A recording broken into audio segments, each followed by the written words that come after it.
I was born in a military family. My father was a high-ranking officer of the Soviet Army General Staff, inspector of land forces, stationed outside of USSR in every quote-unquote brotherly country or liberated country of the world. I graduated from Oriental Studies Institute, affiliated to Moscow State University, in 1963. I started working with Novosti Press Agency, the biggest propaganda and ideological subversion organization of USSR, which is directly under KGB. Ostensibly, it's a public news agency. Novosti in Russian language means news, but there are no news. It's mainly propaganda. My first job was a translator with Economical Aid Group in India. We were building refineries and other industrial projects in public sector, socialist sector of India.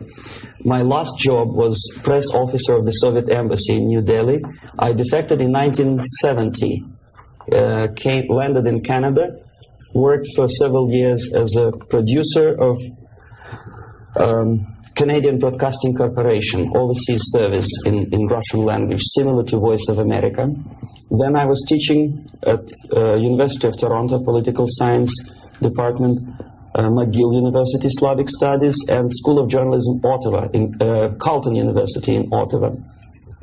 Last year, I joined a small Russian language publishing house here in Los Angeles, and now I'm a political analyst for weekly Panorama newspaper. Lumumba University language instruction was my so-called extracurricular activity, which is usually given to Soviet young communists as a non-paid job to prove loyalty to the party. I was instructing students from Asia, Latin America, and Africa before they entered an ideological indoctrination class. It was mainly Russian language instruction, after which the students usually join 2-year or 3-year extensive course in Marxist-Leninist ideological indoctrination, plus their own subjects of their choice, medicine, physics, chemistry, whatever. If after 5 or 6 years studying, they are proven to be, well, flexible, loyal, cynical enough to follow the Soviet foreign policy, they are being transferred to a KGB school for a period of 2 years, after which they are being dispatched back to their native countries and become so-called sleepers. The word originated from sleeping. For several years, they sleep in their own countries doing nothing. Sometimes they're pursuing their own careers. They become lawyers, doctors, teachers, taxi drivers, barbers, and they spring into action after many years of destabilization of their own countries as Soviet agents. Therefore, all of a sudden you discover well-established lawyers in a country like Nicaragua who are, for some strange reason, are bitterly against quote-unquote American imperialism and idealistically for Soviet Marxist-Leninist imperialism.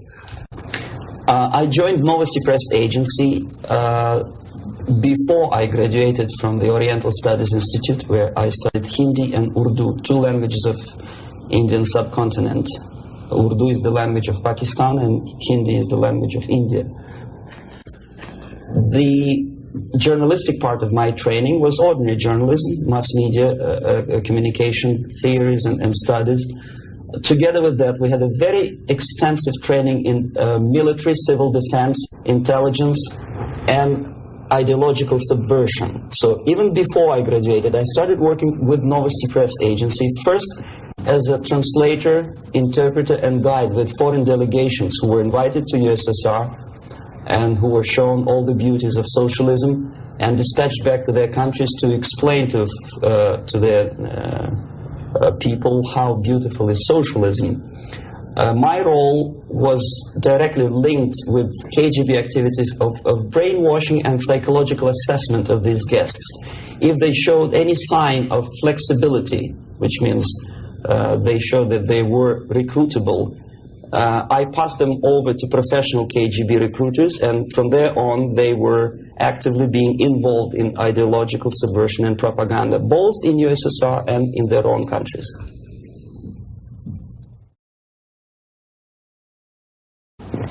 well, decision of course was very painful and difficult. But on the other hand, I didn't have any illusions about the Soviet system and communist or socialist system. It's the most rotten and unworking system in the world.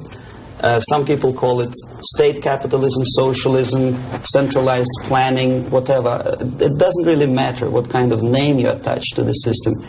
Basically, if you're a religious person, it's a devilish, satanistic system which appeals only to the most primitive, negative side of human nature. The basis of that system is denial of private property, human dignity, and personal responsibility, and of course any religious affiliation of a human being to God as a supreme being. My dissatisfaction, disillusionment, if you can call it, because I never was illusioned with the communism, started as early as from age 6, I guess. The first shock was after the Second World War, when most of the children of my age understood that United States is the friend with whom together Soviet people defeated Nazism, German fascism, all of a sudden turned into an enemy.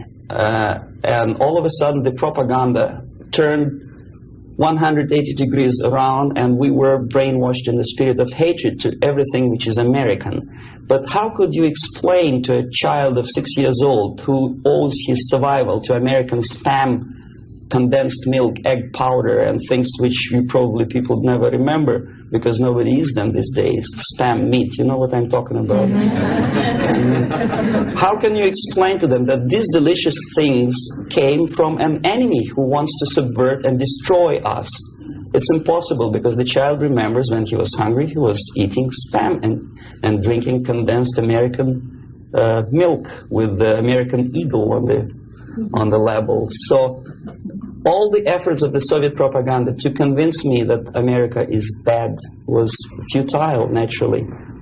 That was the first shock. The second was this 20th Congress of the Soviet Communist Party, when Khrushchev revealed the atrocities of Stalin, terrorism, and murder, systematic murder of millions of innocent people. That was another greatest shock. And the third shock, of course, when I was already grown up, a student, invasion into Czechoslovakia in 1968. That was the last point. And when I was in India, acting as a Soviet official, a Soviet diplomat, I understood that sooner or later I have to defect and to explain what exactly I was doing in India. I fell in love with that country because at that time this country didn't do any harm to any neighbors, least of all to the Soviet Union. And yet we did so much harm to that country that I decided to defect and explain it, first to Indians, then to American politicians, intelligence communities, and media. Unfortunately, I didn't have much success because my stories were treated with a great skepticism. I was called paranoid, McCarthyist, fascist, Cold War maniac, and other names which I don't want to mention here. And it took me quite a number of years to understand that I'm talking to people who are trying to prevent average American from knowing the truth about communism. The basic methods are not that much different from activities of any public relation officer from any big company. Say Coca-Cola, I bet they have their own department of public relations and press relations. But the ultimate goal, the ultimate purpose is different. If Coca-Cola wants to make profit and to sell more Coca-Cola to nations of the world, the Soviet Union, the ultimate purpose of the Soviet system is not to sell anything, least of all ideology, is to destroy the civilization on which the affluence and freedom based, and replace it with a system of total control over life of human beings, the system of total exploitation. That's the ultimate purpose. My specific measures, which I was forced to do, unwillingly of course, but I had to do them just to promote myself further and further, is bribery, corruption, befriending politicians, members of parliament, influential scholars, members of civil service, businessmen. In other words, anyone who has any anything to do with shaping of public opinion in the interests of the Soviet foreign policy.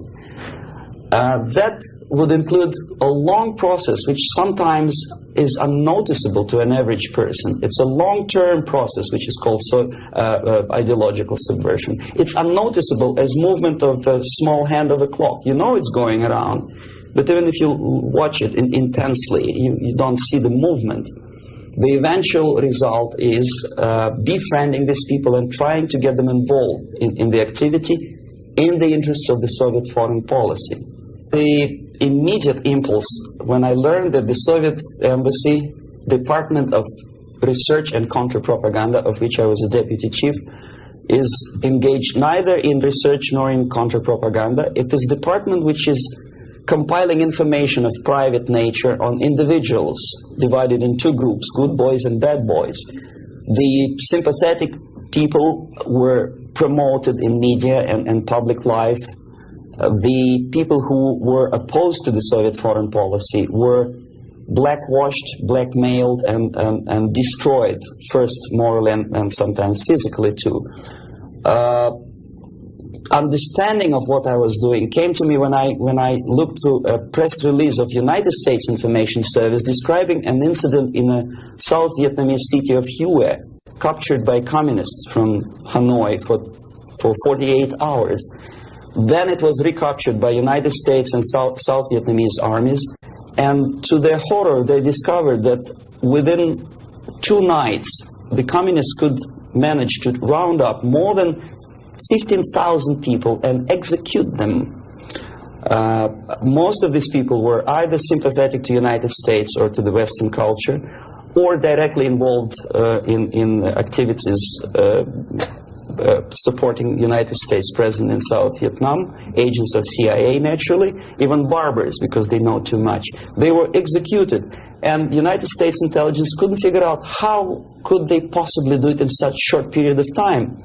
Later on they discovered, they found out from several defectors that long before communists occupied that city, there was an extensive omnipresent network of informers who knew exactly the addresses, the names, the whereabouts of each individual who was later executed. When I turned to my own files, I discovered that basically that information exists in my department. So it doesn't take much intelligence to understand what I was doing in India. I was compiling information. Comes revolution, these people would be executed. Indirectly, I was involved in a criminal activity, in mass murder. I decided to defect and explain it to Americans, and the response I already described. I was called a paranoid. But I decided to defect and try nevertheless. There's another long story. It's virtually impossible to defect in India simply because Indian government, under pressure from the Soviet government, if you can call them government. I don't call them government, I call them junta. They adopted a law as early as in 61 or 62, after Stalin's daughter defection especially. That law states that no embassy, no foreign legation on the territory of Indian Republic has a right to extend political asylum to any defector from any country, which is it's a masterpiece of hypocrisy. No other defector but a Soviet one needs a political asylum. If you are a Canadian or American, if you want to be nasty to your own government, the maximum you can do is just to pick up a phone and make a dirty phone call to your ambassador. Buy yourself a ticket and get lost. What happens to a Soviet defector under that law? If I knock a door of United States Embassy, by that law, the American diplomats have to turn me back to the Indian police, and Indian police takes me directly back to the Soviet embassy. And that's the end of my defection. So knowing that perfectly well, and having contacts both with Indian police and American media corps, I understood that the only way for me was to disappear for a while. And the best way I discovered was to mix with a group of hippies.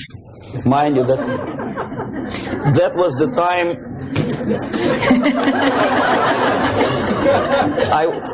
I was 13 years younger, so I looked slightly different, of course. I studied so-called counterculture in India. Sometimes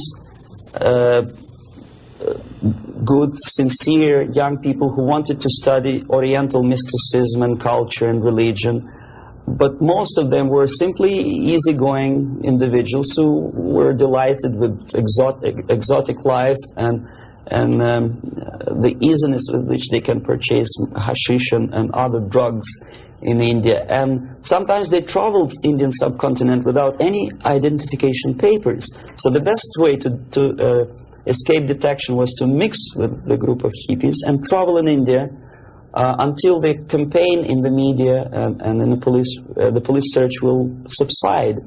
All the newspapers in India carried my picture and announcement of the police that anyone coming forward with information about my whereabouts would receive 5,000 or 2,000 rupees. Knowing that perfectly well, I just walked India barefoot with beads and blue jeans, smoking hash and enjoying life. Until I found sympathetic journalists who smuggled me from India to Greece. Mind you, that was a military dictatorship at that time. Then only I approached American CIA, and they helped me to land in Canada as a legit, ordinary immigrant. So now I'm a Canadian citizen, as you can see from my patriotic tie. Canada is a kind of middle of the road country where there are so many various ethnic groups that another strange character who speaks both Russian and English and two Oriental languages, I didn't have any problem fitting into academic circles, and first being just a student at the University of Toronto and later a producer with the Canadian Broadcasting Corporation. I think it was successful, and until and unless there'll be follow-up to that movie, it will remain as an open wound in the United States, as a scare tactic, which in this particular case I'm not sure whether KGB paid for production of that movie or not, but it's totally irrelevant. What is the most important, unless after seeing the tragic sequences of the nuclear attack, American population is not explained what to do about it. If you still stop at that and let it be, obviously, this is the scare tactic, this is the greatest harm done to the United States by Americans, by American filmmaker. I bet Andropov and all his disinformation system could not possibly do that much harm to the United States. When you see something obviously sponsored by the Soviets, you understand, well, this is propaganda. You may or may not agree with this depending on your background and intelligence and education. But here it's a subtle approach, playing on the most sensitive strings of your soul, appealing to the most basic instincts of human nature, survival. But there are no answers. How to survive? Well, obviously, disarmament is not the answer. Simply because some people naively expect Andropov to blush out of shame and reduce the number of warheads. It doesn't happen this way. We are facing unresponsive, irresponsible group of people for whom nuclear war is not a theory, it's a practice, and the military strategy of the Soviet Union is designed to do nuclear war and to survive and possibly to win. I started my military training when I was 6 or 7 years old, when I entered secondary school, and I graduated in '63 after almost 15 years of continuous training as a junior lieutenant of reserve of the Soviet Army. And psychologically, every Soviet citizen is well prepared for war, nuclear war. And technically, he is equipped with facilities and the knowledge how to use it in case of war or natural disaster. Doesn't matter. Survival tactics and survival methods are taught extensively in various manners. They are exposed to documentary movies about nuclear war. They know the technical data of radiation or contamination of air and land. They know the organizational patterns of civil defense to such an extent that even if there is no nuclear attack, even if there is a conventional warfare, each individual at a certain time knows exactly where to go, what to do, where is the shelter, whom to call by telephone, which is not the case, unfortunately, in the United States. I think if a bomb, ordinary bomb, maybe a stink bomb is dropped in the middle of Los Angeles, most of the people will not die of atomic radiation. They will die of panic. They will run, and the traffic jams and the panic will kill more people than anything else. And where do they go? Is there any literature about how to protect an individual? Is the medical first aid treatment? It's not taught to kids in the American colleges, unfortunately. For example, there's obvious tension in the world. Television newscasts inform American family about happenings in East and West Germany. And only at the last moment they decide to bring the canned food down to the basement. It's sheer idiocy. Why not to have them in the basement at peacetime? Number two, there's very realistic picture of what happens when the first nuclear bomb strikes a big city, Kansas City, I think. And people a big panoramic picture shows almost an anthill when people are disoriented totally. That would produce love in Russia, because unlike that, Soviets know exactly what to do. There'll be much less panic, if at all.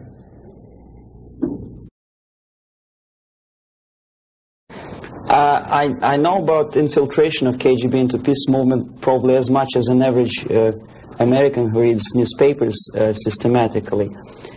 But obviously I'm aware that the World Peace Council is a front organization of the KGB. Ramesh Chandra I know personally, both in India and USSR.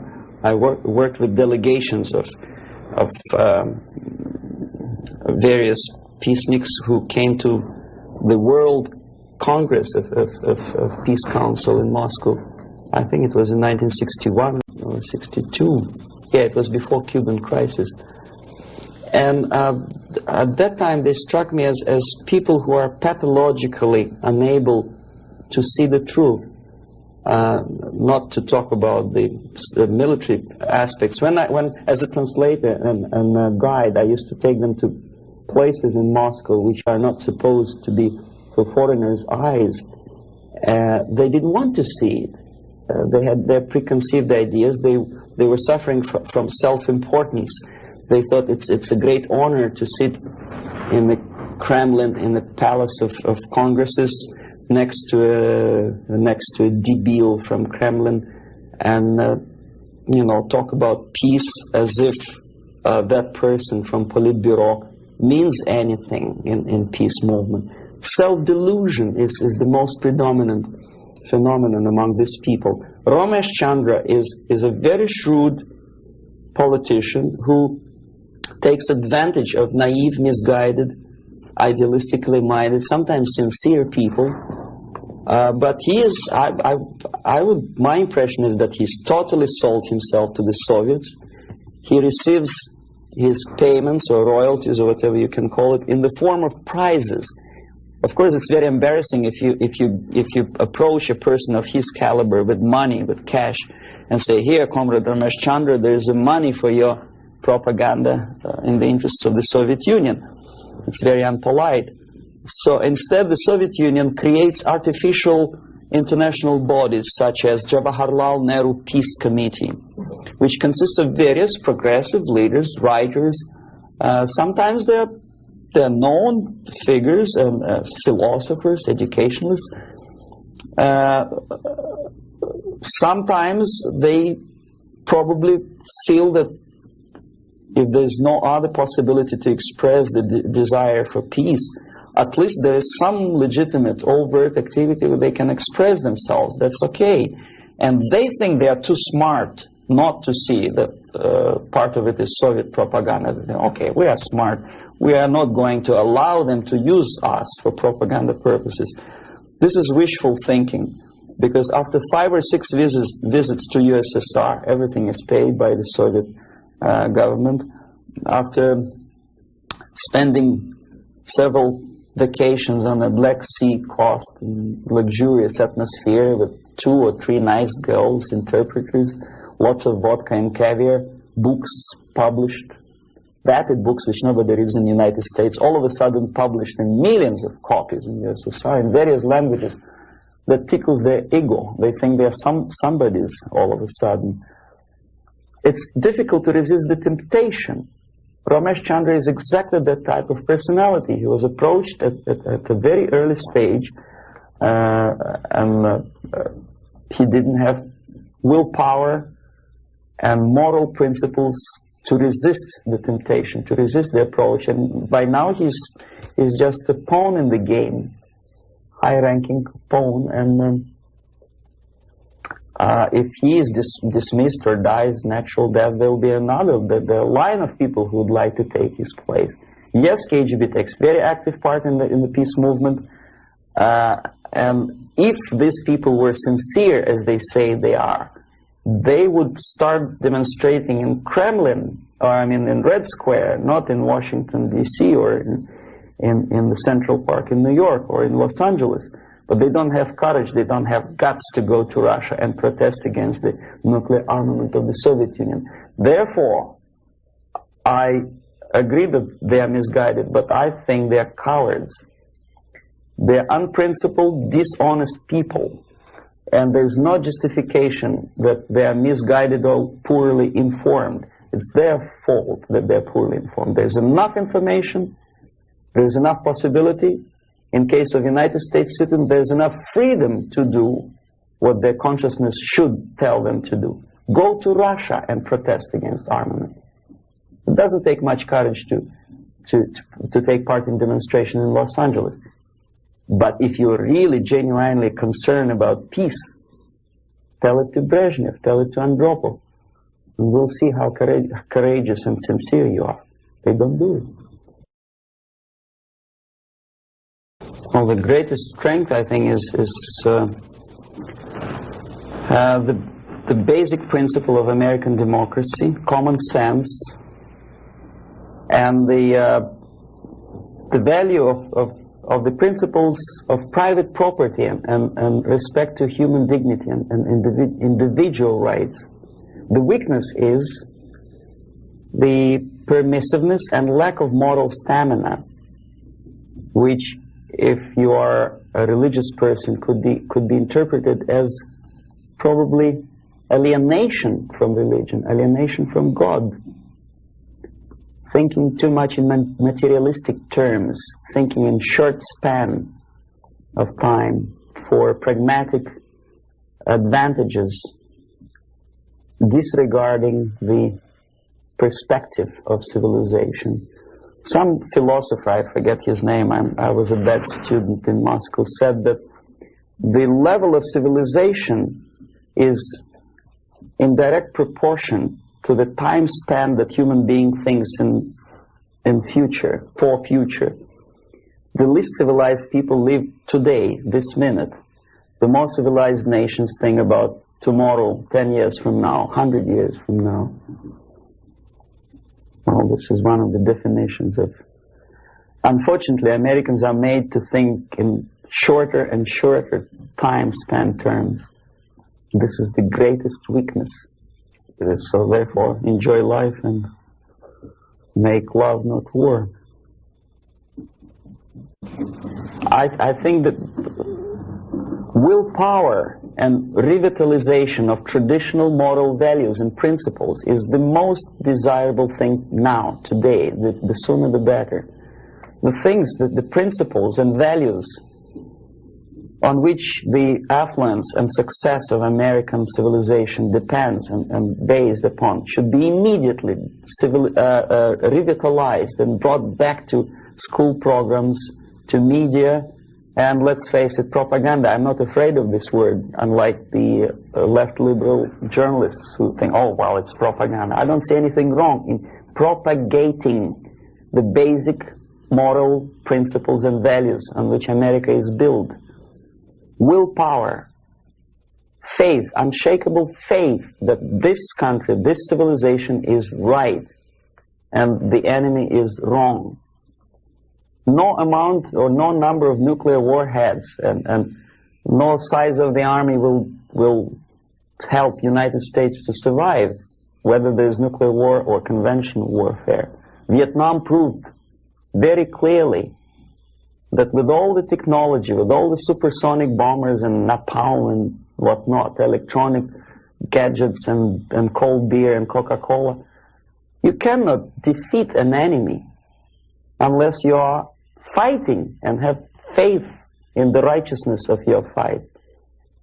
So that's the most urgent thing, I think. Wake up and convince yourself that you're on the right side. There should not be no neutralism or objectivity. Or objectivity is good when you are discussing philosophical concepts. In today's world, if you are neutral, you are already an enemy of your own country. You have to actively take part of your country, your side. One of the reasons of my defection is that I took side. I was decided to take part, to take choice, to make my own personal choice. For some strange reason today it's very fashionable, it's considered to be an intellectual chic, not to take sides. Academic media, academic circles, Hollywood stars, politicians, they think it's very fashionable, it's intellectual to be non-allied, non-committed, neutral. It's not intellectual, it's suicidal.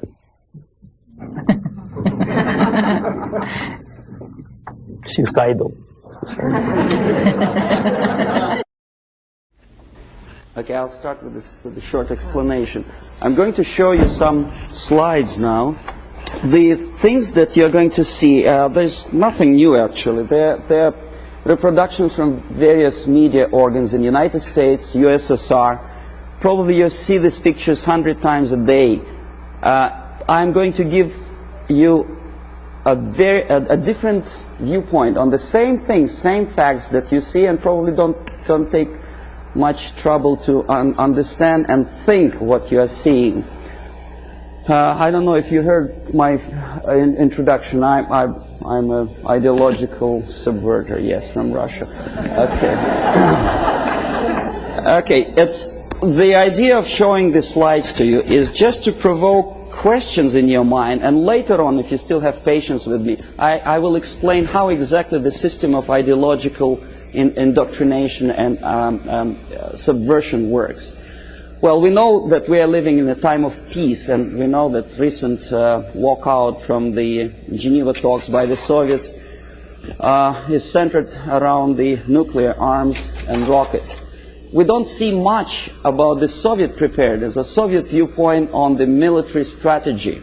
Well, this is a selection of pictures, only pictures. Confucius said that one picture tells more than 1,000 words.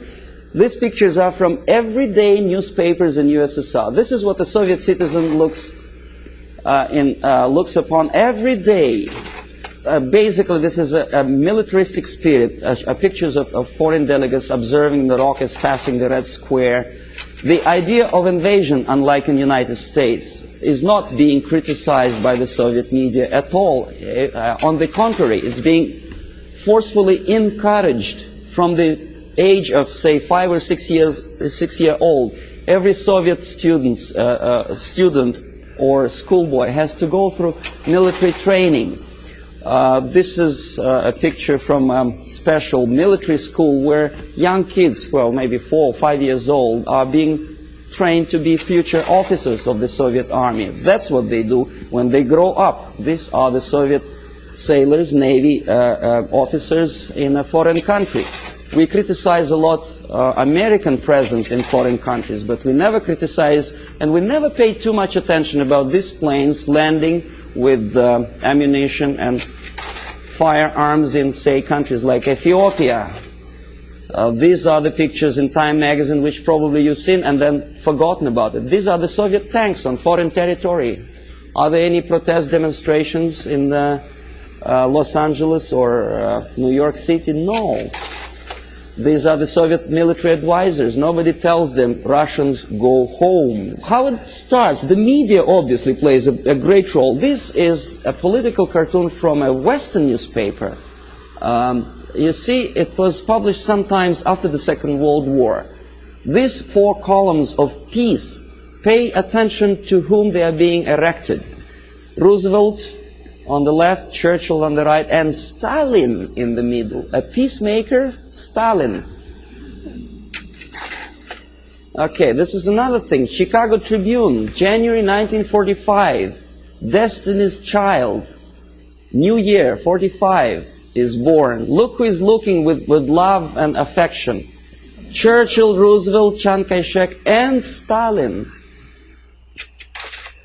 And this is how the Soviet media describes Churchill as a warmonger. Искусство, Moscow, 1951. This is how the Soviet media presents American militarism linked with Nazism. This is how the Soviet media illustrates South African colonialism, not much different from a political cartoon in New York Times or Los Angeles Times. As a matter of fact, almost similar. Growth of inflation due to military expenses. A political cartoon from Pravda newspaper. It could be published as it is in Los Angeles Times. Nobody would wonder. NATO is criticized by the Soviet media, but so it is by the American media. Law and order, justifying the former military criminals. This picture. This is what this is a number of books which I selected in an average university bookstore. Most of them are left-wing propaganda. Erich Fromm, May Men Prevail? The Indochina story, of course, from the viewpoint of left. Lenin's work, How to Deal with Communists, by a former ambassador to USSR. Marx and Engels, Lenin, Herbert Marcuse. The communist movement. These are the books which are included in the list of reading for an average student of political science department in any college of Canada or United States. These are the books which are on sale in United States and Canada. Soviet propaganda. These are the booklets and magazines published by Novosti Press Agency, for which I worked for 12 years. No restriction for these booklets. I found them on the campus of Toronto University. Half of these books I edited myself when I was working for Novosti in Moscow. This is a very interesting thing. It doesn't say much unless I explain what it is. These are the seals attached to crates of books imported from USSR to Montreal. As you can easily see, the seal is unbroken, which means that the customs in Canada didn't bother to see what's inside. And as I know from my personal experience, we used to import machine guns, AK-47 and ammunition through India to Bangladesh in exactly the same crates, signed printed matter to Dhaka University.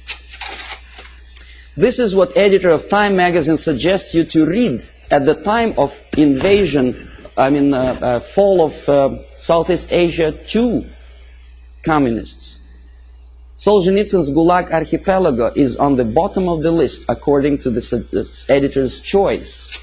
Why on bottom of the list? These are the books which are never included in the list of compulsory reading to in any university or college in the United States or Canada. Look what the student is missing. The Death of Stalin, Childhood in Prison, Ferment in Ukraine, Russian Secret Service, The Great Terror.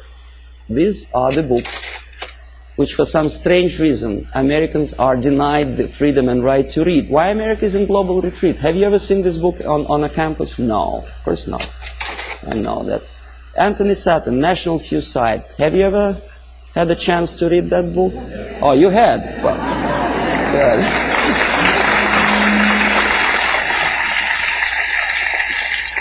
This is another very interesting thing. A description how drugs penetrate into Western society originated in communist world. For some strange reason, that textbook is never included in the list of compulsory reading for students of political science or international affairs.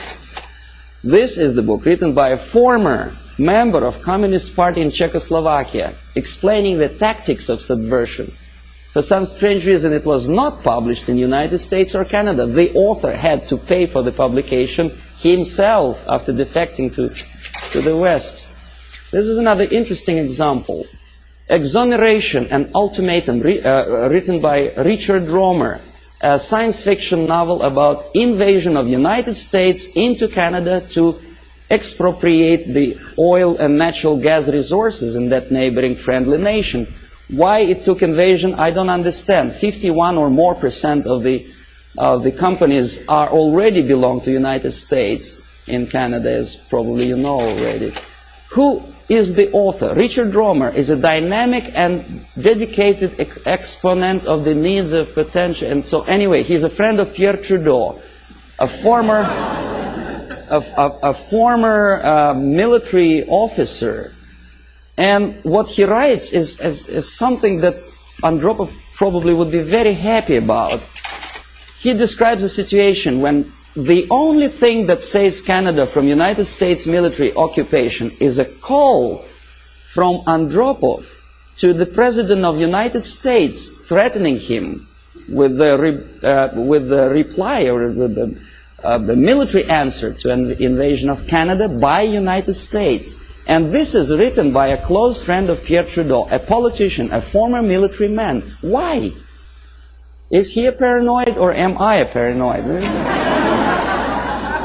These are the three books published almost simultaneously, sometimes in the middle of 70s. CIA and the Cult of Intelligence. CIA Diary by Philip Age and the KGB by John Barron. I tried to buy the KGB, but it was not in the bookstores of Canada or United States. The previous two books on the left were.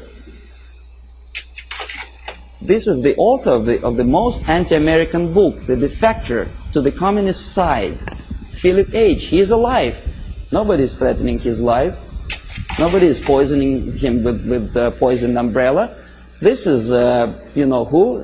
He is criticizing CIA for developing a gun to kill communist agents. And he tries to present it as a crime on behalf of United States Intelligence Agency. Why is it a crime? To defend you from the communist agents and to develop a secret gun, which is silent, is a crime. Is there any logic? I don't see any. This is the fellow who also criticizes the United States CIA for developing technical means of bugging USSR embassies on the territory of United States. Why not? I don't see any reason why not. But Mondale obviously does. He knows better. These are the authors who published lists of American agents stationed all over the world. They are alive. They actually make quite a lot of money on that publication. And this is the victim. The chief of CIA in Greece was killed when the book of the previous two Americans was published. This fellow is dead. The other two are not.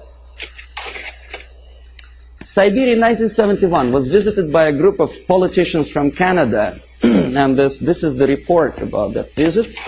This is the group. We're shaking hands with the Soviet ambassador. This is a Soviet technical miracle. A pipeline on thermofrost or something. In other words, what Canadians were doing in early 60s is presented to Canadian public as an achievement, a great technological achievement in USSR.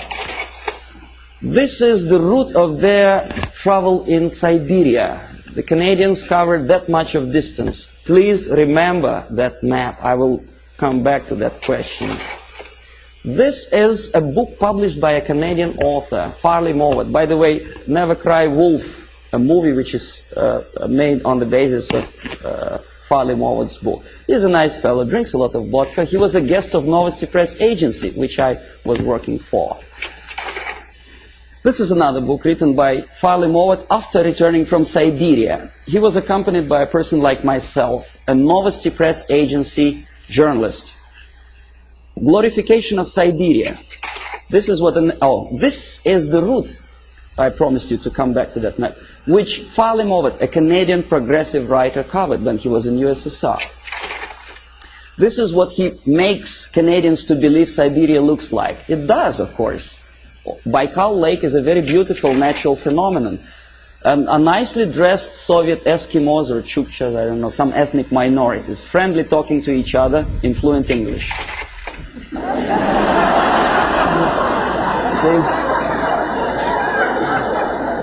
The nice motel somewhere in the middle of Siberia. Huge electrical projects. It is true, it is built, but they never mentioned by whom.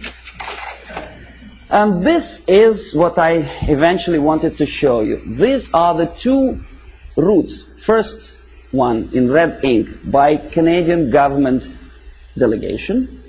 In blue ink by the author Farley-Mowat, accompanied by Novosti Press Agency. The black dots are locations of Soviet concentration camps.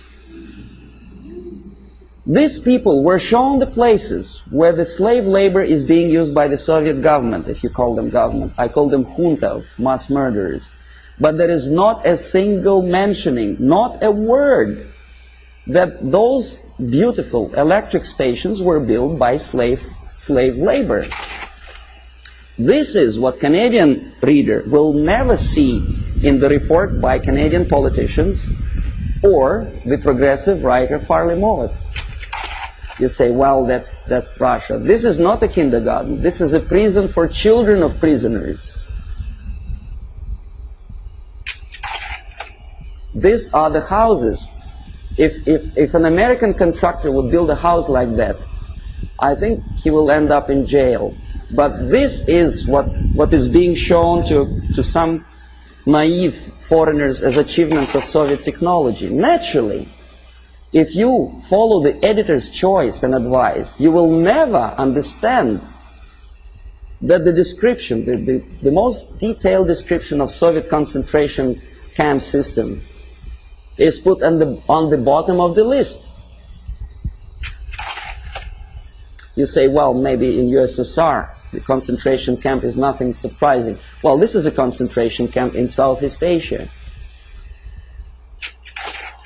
in Cambodia. Same thing. Slave labor.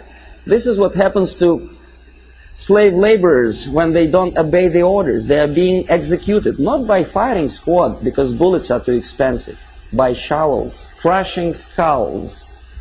This is the victory of communism for you.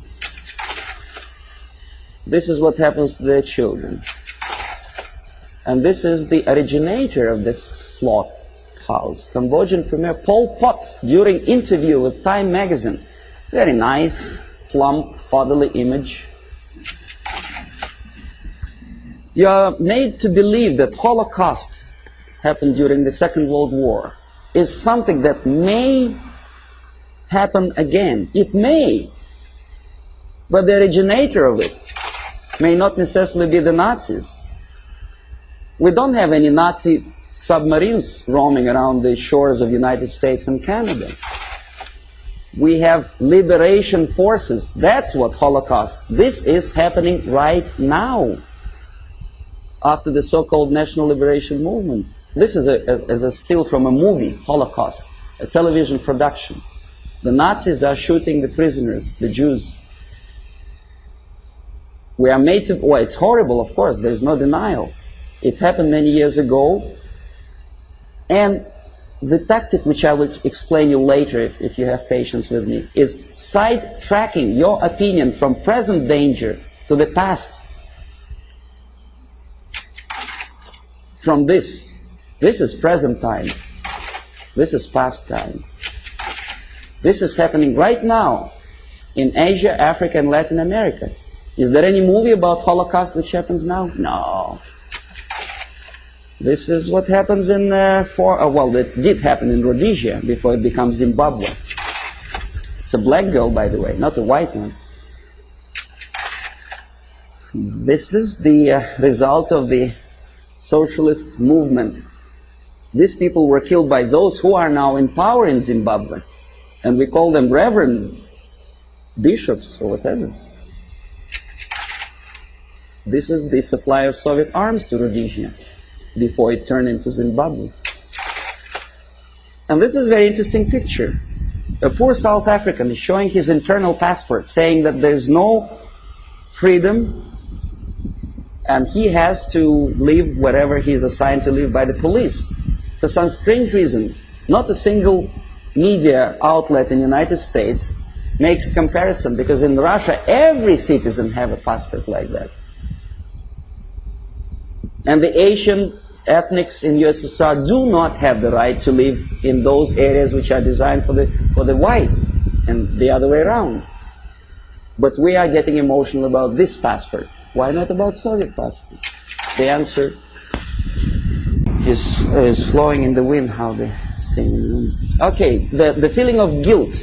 Open any magazine. There are lots of pictures like that. Hungry people asking for your dollar. Donation. Think about it. Emma De Leon has no one else to turn to except you. See how many pictures? I collected them within 1 week.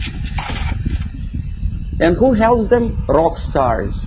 Through United Nations, UNICEF. And how they use this money? They buy arms. Have you noticed that countries like Philippines never ask for donations? Why? Because they have free market system. Oh yes, they have military dictatorship, oppression of civil rights. But for some strange reason, only those countries which are already liberated by Marxists are asking for your donations. Why? And when they get these donations, will you be my friend? This is what Time magazine wants you to think. If not, the implication is this is what's going to happen. Powezi, when white miners stationed in this small country, African country, were murdered by so-called National Liberation Movement. This is the result. Raped and murdered after your donations. And who is supporting these movements? Of course, United Nations. Okay, we'll come later on to the question of semantic manipulation. Everybody knows that United Nations is not united and it's not nations, but we continue to call them. I don't know how many people noticed the striking similarity between the emblem of United Nations and emblem of the USSR. You think it's coincidence? The symbolism is obvious, unless you are blind, of course. And the creator of the United Nations Charter is an American, Alger Hiss, standing next to Comrade Molotov, sitting there on the left. We know he was a Soviet spy, but he is at large now. Alger Hiss, he's a lawyer, a respected citizen of the United States, a former Soviet spy. Well, you know, this guy is Daniel Ellsberg. He published secret papers of Pentagon. Why not of Soviet military-industrial complex? He's a respected citizen of the United States.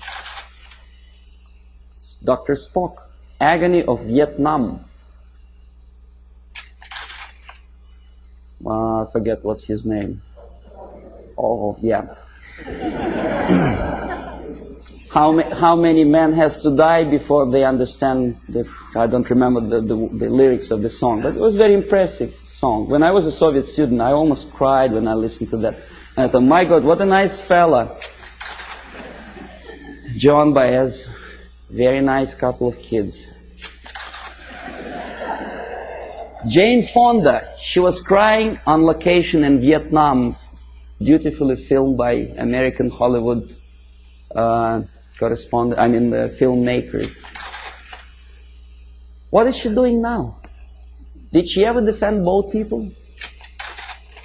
Did she say a word in defense of Vietnamese? or say about horrors of coming out of this. No, she's busy preaching the health or whatever. And also, she takes part in demonstration against South African racism. Not about this. And not about this. This is liberation movement warriors. Jane Fonda didn't say anything about that racism. A black killed by blacks simply because he is anti-communist. That's just a symbolic picture. Okay, now next thing, I'm going to show you some slides which are also nothing sensational, but may provoke some questions in your mind. Maybe not.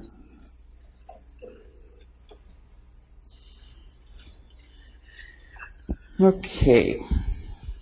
The more questions you have, the better, because we'll come to systematic explanation of the phenomenon later. Now I want you just to get excited.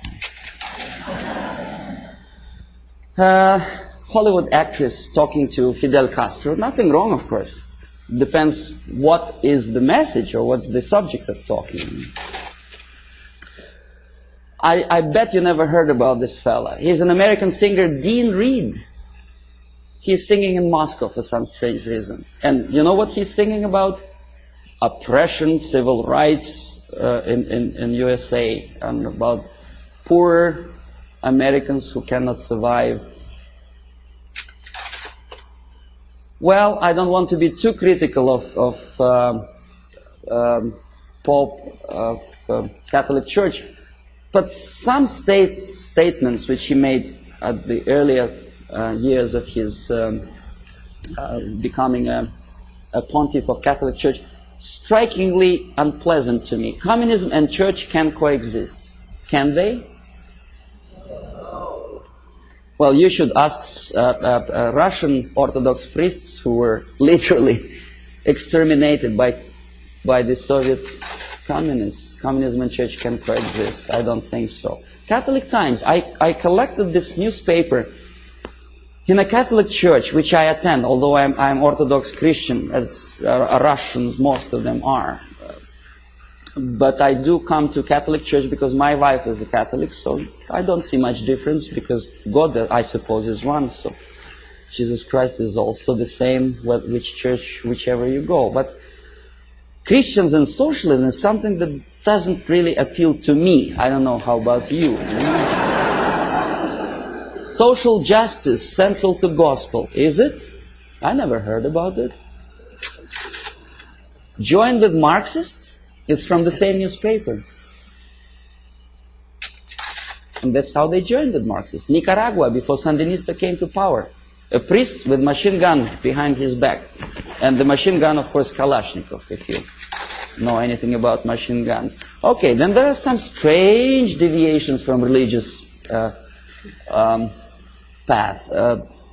What's his name? Jim Jones. Reverend?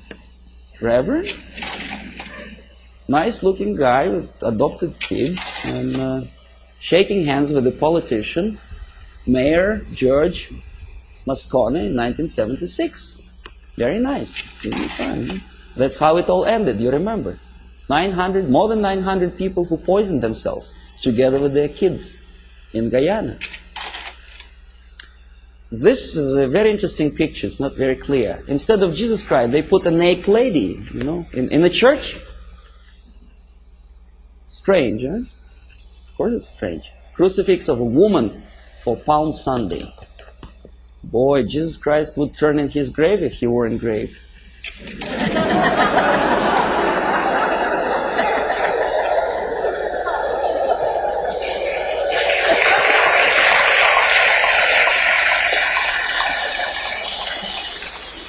Now this is something that also indicates some strange occurrences within the framework of organized religion. In Struggle, a paper with hammer and sickle, published by a Canadian group of Trotskyites, very dynamic, extremely radical group. They challenged the question, whose democracy is this? meaning that Canadian democracy is not democracy at all, simply because that radical group is challenged by the local police, right? So nothing new, we know about this. But look where this paper is being distributed. Political repression, Friday, October, Battle Street, United Church. Strange, eh? See, this is the same leaflet, enlarged. This is another thing. President Carter handed over an antique crown belonged to Church of Hungary to the present communist regime of Hungary. Why? I don't understand. To make them friendlier to church? I doubt. Feminist movement. I don't know how you feel about feminism. I don't think that to be equal with men, you have to politicize your movement. You cannot legislate equality. You have to be equal. But that distracts your mind from real issues of family, loyalty, and well, if you feel moral foundations, and they make a great political capital on that. First Lady of the United States sitting to some kind of, I forget what her name was, exposing her tits to the media. I mean, this is, and by the American media standards, this is something normal, acceptable. A First Lady of the United States together with a lady who burns her bra. I don't know. Well, ladies in the army, of course, I don't know what's your opinion. I never heard about girls in the Soviet army, especially in the infantry force, simply because when they have period, that may create a problem for invasion of, say, Afghanistan.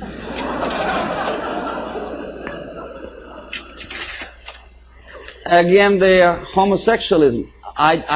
To be honest, me personally, I don't like the idea of homosexuality. I think it's unhygienic. But homosexuality in the army, making heroes of them, gays on the march. Why? Why to have copulation in a natural manner deserves a public opinion, attention, and a political force? Why to politicize something which doesn't belong to politics at all? In the Soviet Union, we have a joke: don't mix politics and prostitution; they are already mixed. We know perfectly well this. The medical science proved that homosexuality leads to distortion in human psychology. This fellow killed 15 kids after molesting them sexually. We know that most of the agents who were recruited by KGB, including McLean and Guy Burgess, were homosexuals. But we are reading in the media that this is something acceptable. More than that, we are made to believe that these people deserve equal rights and respect. Well, that again is a debatable question, whether to like or not to like certain type of music. Me personally, I don't. These two nice ladies, one is younger, the other is a little bit older, both of them wanted, for some strange reason, to shoot President of the United States, defending the environment of the United States, the green trees and vegetation. Why it takes death of United States President to defend the environment, I don't understand. If you do, please explain. Then, of course, glorifying all kind of national liberation leaders, we naturally provoke our own kids to go into some strange liberation movement. You know who I'm talking about. This is the girl who was abducted by terrorists, and then she became terrorist herself, a daughter of a wealthy publisher. Naturally, there are thousands, millions of kids who loved, adored her courage. This is Comrade Carlos. You know who he was? He was trained and educated in Lumumba University, where I was teaching Russian language to the likes of him.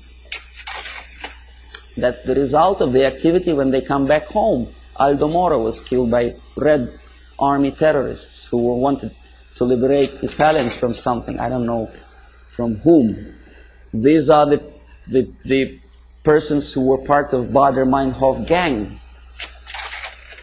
And this is a person who also liberates someone from someone. I don't exactly know, obviously, Indians from whites in the United States. But pay attention what he holds in his hand. It's Kalashnikov, AK-47. I know it by heart. I can put it apart with my eyes closed. War on terrorism. Does it exist? Apart from verbal war. This is what I have collected on a campus in Canada, Carleton University, Ottawa. Left-wing tabloids. That's how they instill in the minds of people, young people, that to fight is the only way, the violence, death is the only way to achieve rights of Palestinian people, other people, Quebec separatists, and jobs and peace. Obviously, you cannot get job if you spend all your time walking up and down streets with posters like that. You have to go to a place where the jobs are. And of course, to find a job, the most unsuccessful way to find a job is to read papers like that. Don't feel like working. This is something another. This is a Playboy magazine. Probably you heard the story about Larry Flint, how successful is he to attract attention of media and public opinion by doing crazy things, getting involved in court case of the car manufacturer. Why he wants to do it, I don't know, but what he does attracts some strange mass attention. Playboy magazine makes jokes about Russian sex. That's the image they want to present to American people. But they don't explain to American people that the process of demoralization is not a question of joke. This is Portugal after socialists came to power. On your left is a prostitute who was imported from East Germany to Lisbon.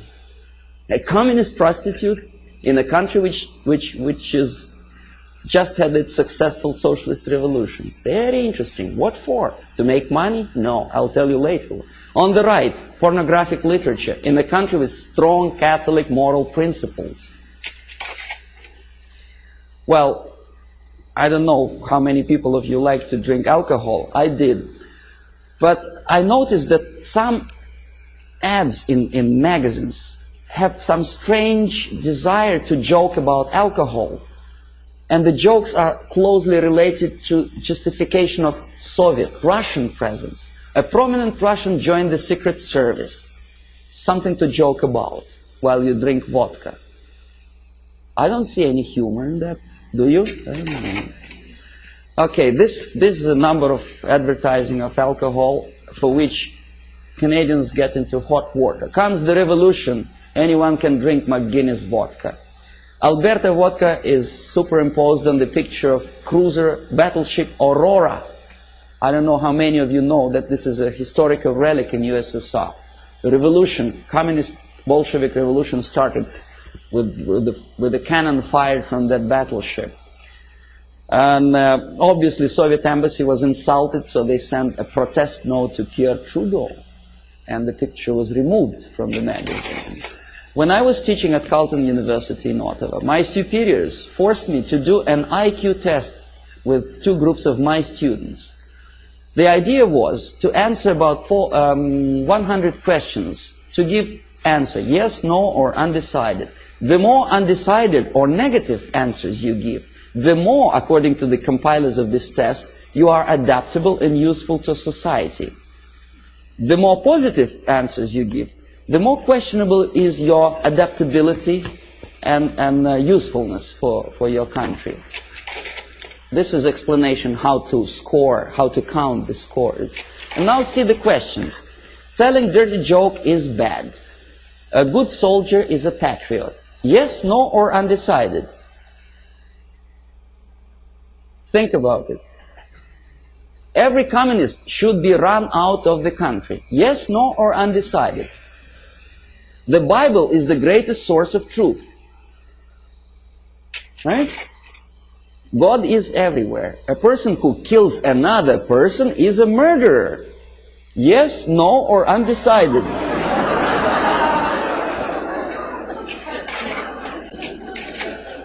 Okay, now, if you don't believe me, let's come back. See, I want to repeat you once again the conditions of the scoring. The more undecided and negative answers you give, the more you are adaptable and flexible and useful for the society. Do you understand what they are doing to kids? Okay, they are doing two things at a time. They teach them moral relativism. They teach them how to lie to get a greater score. Because obviously a child would say if a person killed another person, he is a murderer. But for the sake of getting a higher score, obviously a student would put no or undecided. So you teach your kid how to lie to be successful and to look adaptable and useful for society. Well, obviously I had to do that test, but I added one more question to that thing. My own question. I said, what kind of society you are going to be useful to?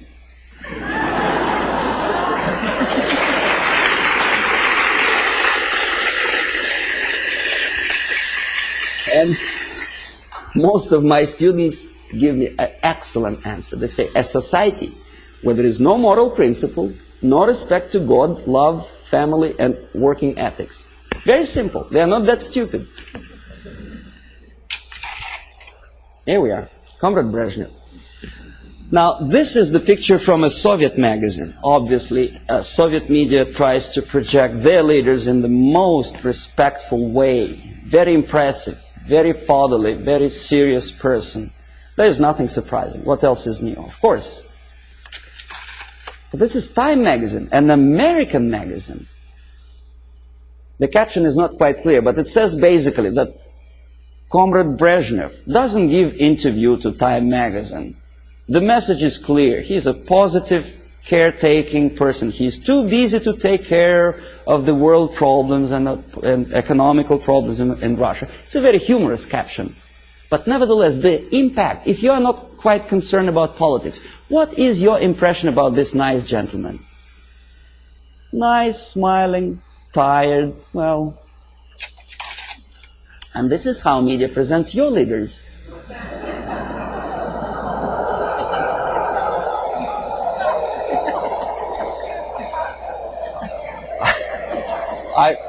I don't know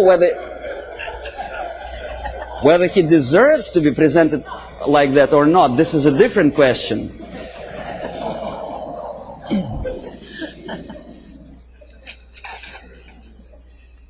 This is Prime Minister of Great Britain about 10 years ago, together with Beatles.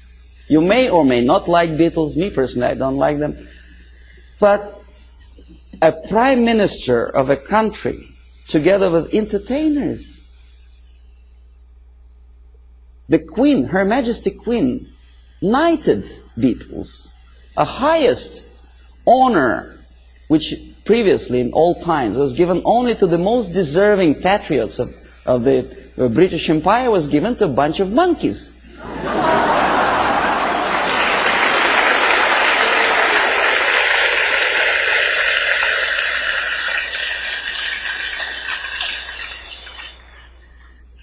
Valéry Giscard d'Estaing is playing football. He's our guy. He plays piano.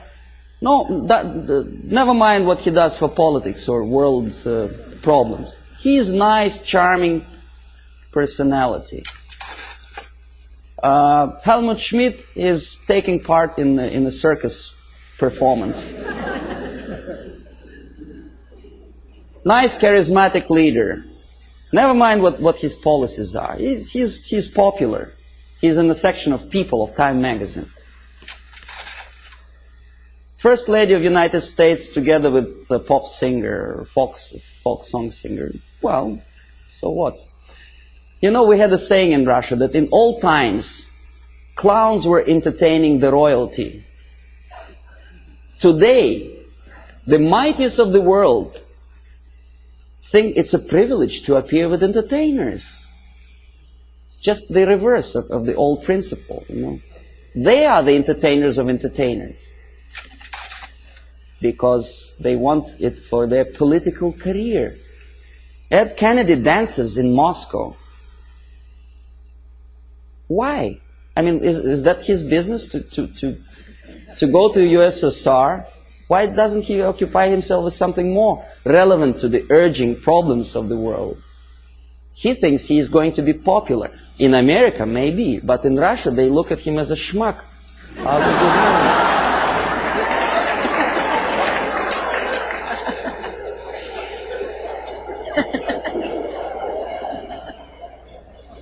Senator McGovern is talking to a gorilla somewhere in Africa. Not the gorilla monkey, but a young member of National Patriotic Movement.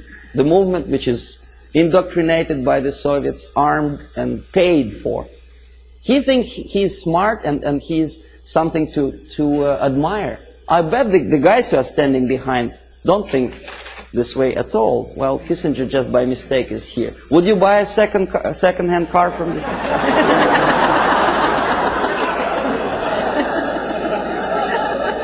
Pierre Trudeau, Prime Minister of one of the most developed industrial nations, independent nation in the world, is befriended by Fidel Castro.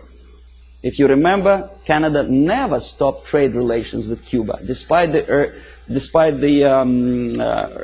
urge from the United States government's administrations not to sell Cuba strategic technology and materials. No, he wouldn't listen to the United States. He smiles at Fidel Castro. Meanwhile, his wife, estranged wife, Margaret Trudeau, is talking to rock star. I forget his name. That's it. That's him, right? And he is posing for pictures like that. That's the Prime Minister's wife? That's her too. In French Riviera, with some Hollywood actor. Why? 50 years ago, for a thing like that, a Prime Minister would have to resign. It's a shame for a nation. Not anymore. Okay, now détente. It's another debatable question. Why we are so happy, Comrade Nixon?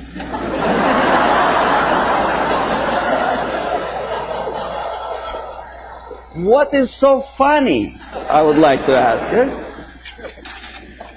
Yeah, smile again. Why? He's standing next to a mass murderer and he's smiling. Why? Pierre Trudeau also attentively listens to Comrade Brezhnev's, I don't know what. West German chancellor is helping Comrade Brezhnev to stand up because the senile leader of Russia is unable to stand up without Western aid.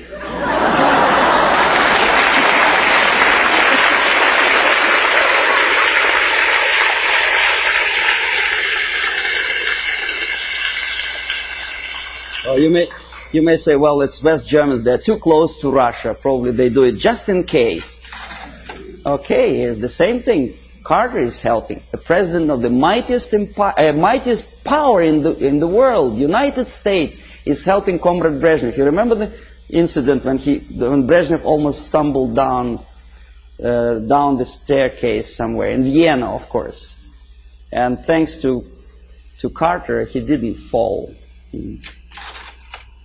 Andrew Young is talking to a dictator in Africa.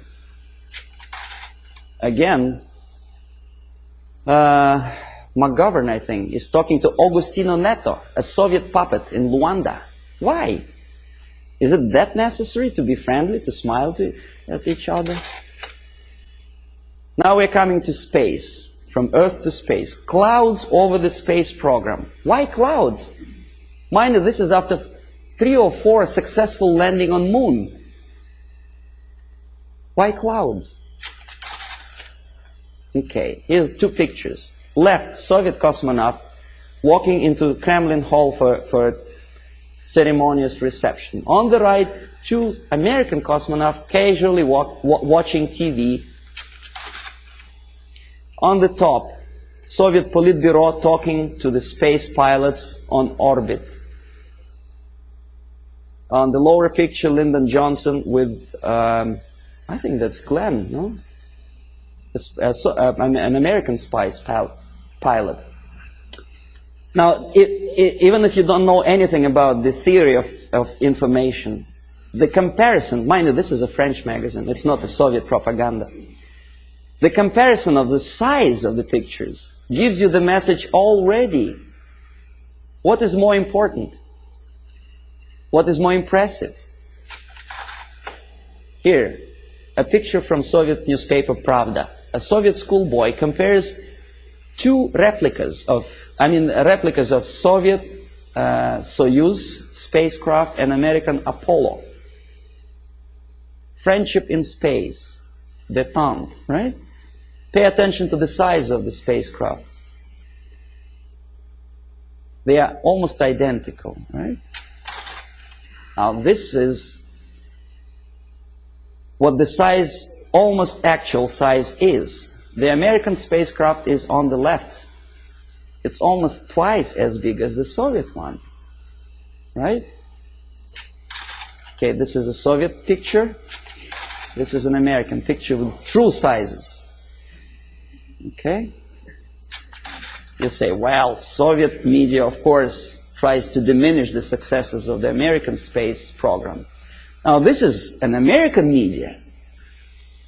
On the left, a Soviet moon walker or Soviet probe on moon. On the right side, an American space Volkswagen, as they say. It actually was used on the surface of moon. The sizes are almost identical, right? Wrong. The thing on the left is the size of a tea kettle. In other words, about 100 times smaller. But Time magazine does not explain it to the readers. An average person in the United States has an impression that the junk on the left is as important and as successful as the masterpiece of technology produced by American mind and ingenuity. Okay, you remember Skylab? There was a time when it was just about to fall down on the United States or any other country. And the Pentagon was very worried. There were pictures, there were discussions on TV. Some strange characters even started joking about it. See the Skylab target. A lot of emotions expressed about the failure of United States Skylab. A lot of bitter opinions were expressed about the unnecessary spending on space research. But when Soviet nuclear-powered satellite fell on the territory of Canada, there was no protest demonstrations, there were nothing like that. Nowhere in the world. Ask yourself why. According to some information, this was not a satellite at all. It was a flying atomic bomb. Canadians spent something like $15 million just to find the junk on their own territory. Thanks God it fell in inhabited areas of Canada, in Northwest Territories, where only penguins live. Well, what if it fell on Toronto? A flying nuclear bomb? Oh boy. But no protests. Here, Soviet ambassador Anatoly Dobrinin happily looking at the linking of American and Soviet spacecraft. In where? In American Grounds Control Center. This is a picture from Time magazine. This is also a picture from Time magazine.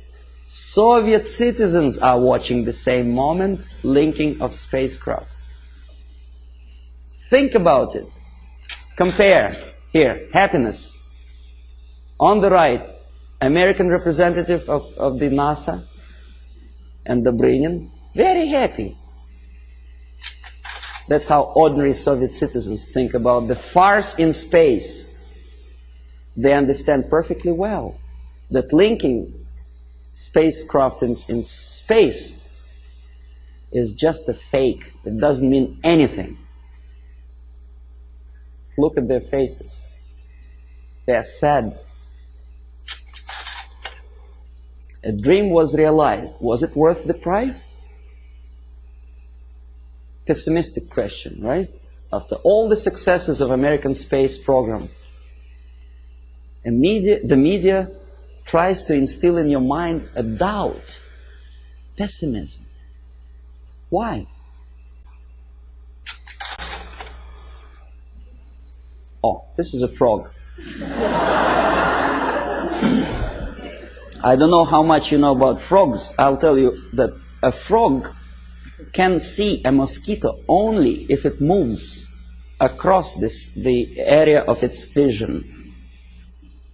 If a mosquito quietly sits on a grass blade, the frog doesn't notice it. That's the attitude of American media. They do not notice problem unless it moves, and moves close to Hilton where they station.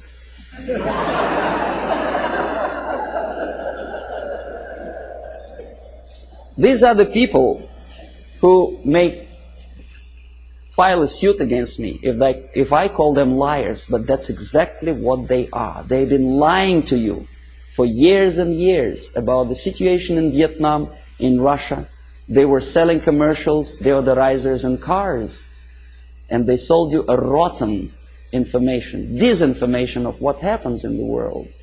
They have a vision of frog, but they look like semi-gods to you. And if I challenge their credibility, probably the people will call me a paranoid or a very nasty person. I may be a nasty person, but that's my opinion.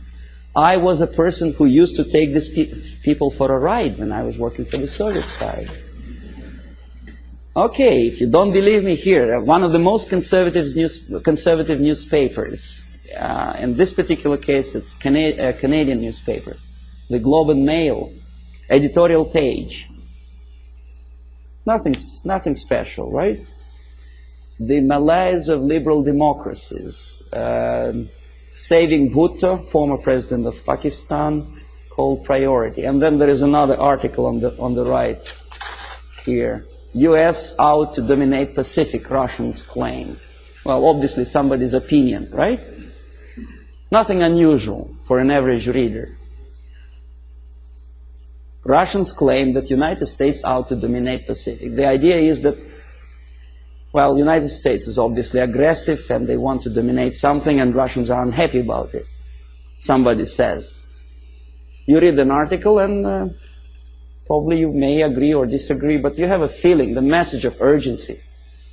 The nasty Americans again out to dominate Pacific. Now look who is the author. Alexander Malishkin, Novosti Press Agency.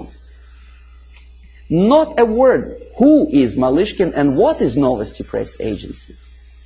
An average reader will accept this article as a legitimate, overt expression of an ordinary journalist. It is not an opinion. It's a fabrication by an extension of KGB. Novosti Press Agency is an organization for which I worked for 12 years. This is highest example of dishonesty and disinformation. Just one line more would explain to an average reader what is that he is reading. But alas, there is no explanation. Now this is the monument to Mother Russia in former Stalingrad. Now it is Volgograd. The statue is designed to instill feeling of patriotism and I don't know what else. Pride maybe for the motherland. These are the pictures of construction, high-rise apartments in Moscow, glorious achievement of Soviet technology, caviar as an average staple food of Russians. These are the minks and furs that Soviet citizens wear. You know. That's how they look when they relax. Fat, nice ladies, you know. You think it's Soviet propaganda?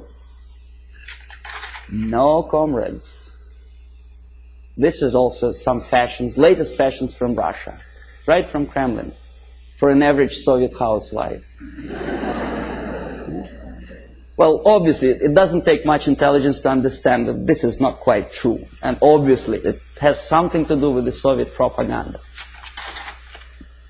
The myths and the realities of the KGB, you see, you don't see the... From Stalin to Kosygin, The Myth and the Realities, by Avril Harriman, a former ambassador of the United States to USSR. Very complimenting article to the Soviet system.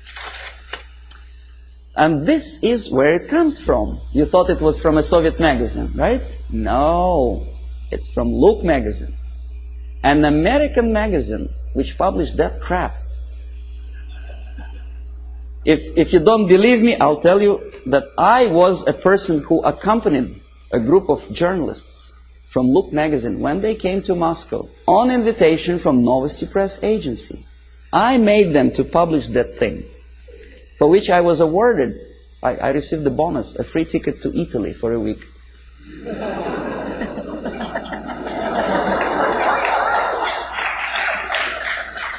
Now, this has looked like sheer high-class idiocy, but unfortunately, this is exactly what happened.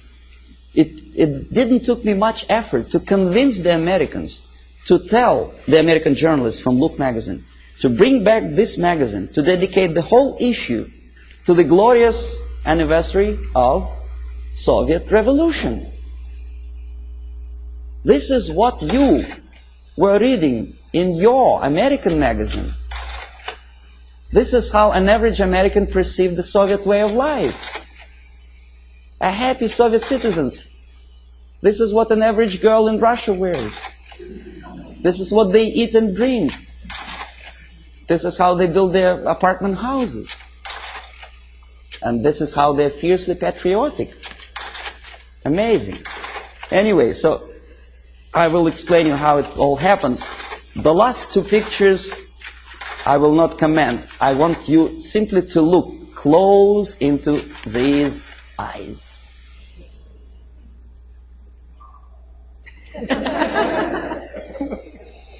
This is the person who wants to liberate you. Wanted, at least. Not anymore. He is dead. But there are many other people with the same type of eyes.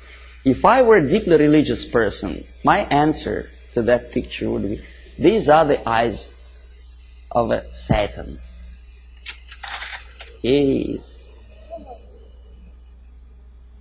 Nice fellow, right? United Nations celebrated back in 1969, I think, the 100th anniversary of his birthday. The greatest leader of mankind. God forbid us to have leaders like that. Well, that's all. Well,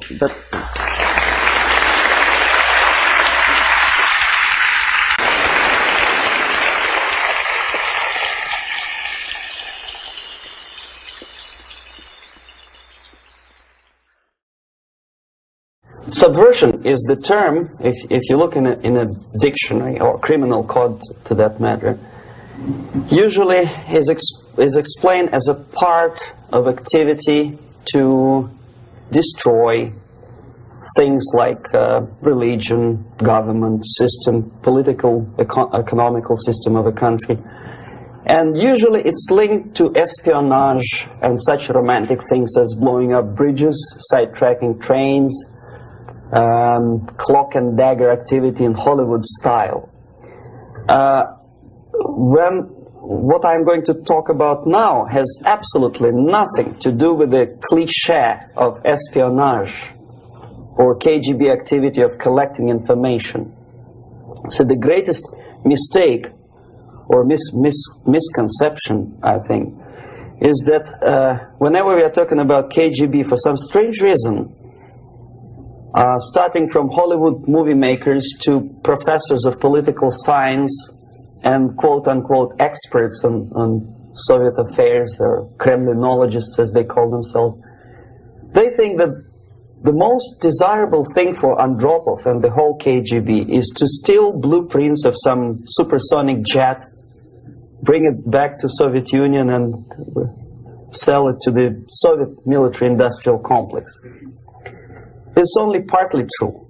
If we take the whole time, money, and manpower that the Soviet Union and KGB in particular spends outside of USSR border, we will discover, of course there are no official statistics unlike with CIA or FBI, that the espionage as such occupies only 10 to 15% of money, time, and manpower.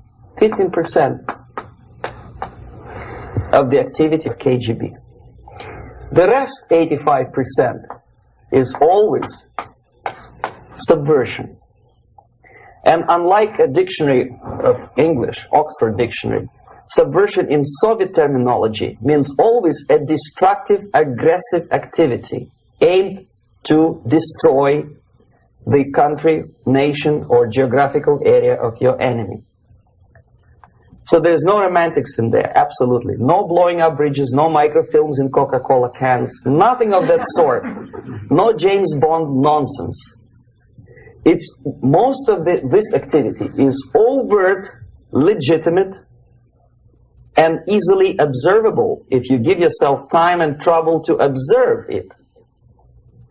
But according to the law and law enforcement systems of the Western civilization, it's not a crime. Exactly because of misconception, manipulation of terms. We think that subverter is a person who is going to blow up our beautiful bridges. No. Subverter is a student who comes for exchange, a diplomat, an actor, an artist, a journalist like myself was 10 years ago. Now, subversion is an activity which is a two-way traffic. You cannot subvert an enemy which doesn't want to be subverted. If you know history of Japan, for example, before 20th century, Japan was a closed society. The moment a foreign boat comes to the shores of Japan, the Imperial Japanese Army politely tells them to get lost. And if American salesman comes to the shore of Japan, let's say 60 or 70 years from now back, and says, oh, I have a very beautiful vacuum cleaner for you, with the good financing, he says, please leave us, we don't need your vacuum cleaner. If they don't leave, they shoot them to preserve their culture, ideology, traditions, values intact. You were not able to subvert Japan. You cannot subvert Soviet Union because the borders are closed. The media is censored by the government. The population is controlled by the KGB and internal police. With all the beautiful glossy pictures of Time magazine and Magazine America, which is published by the American Embassy in Moscow, you cannot subvert Soviet citizens because the magazine never reaches Soviet citizens. It's collected from the newsstands and thrown to garbage can. Subversion can be only successful when the initiator, the actor, the agent of subversion has a responsive target. It's a two-way traffic. United States is a receptive target of subversion. There is no response similar to that one from United States to the Soviet Union. It stops halfway somewhere. It never reaches here. The theory of subversion goes all the way back 2,500 years ago. The first human being who formulated the tactics of subversion was a Chinese philosopher by the name of Sun Tzu.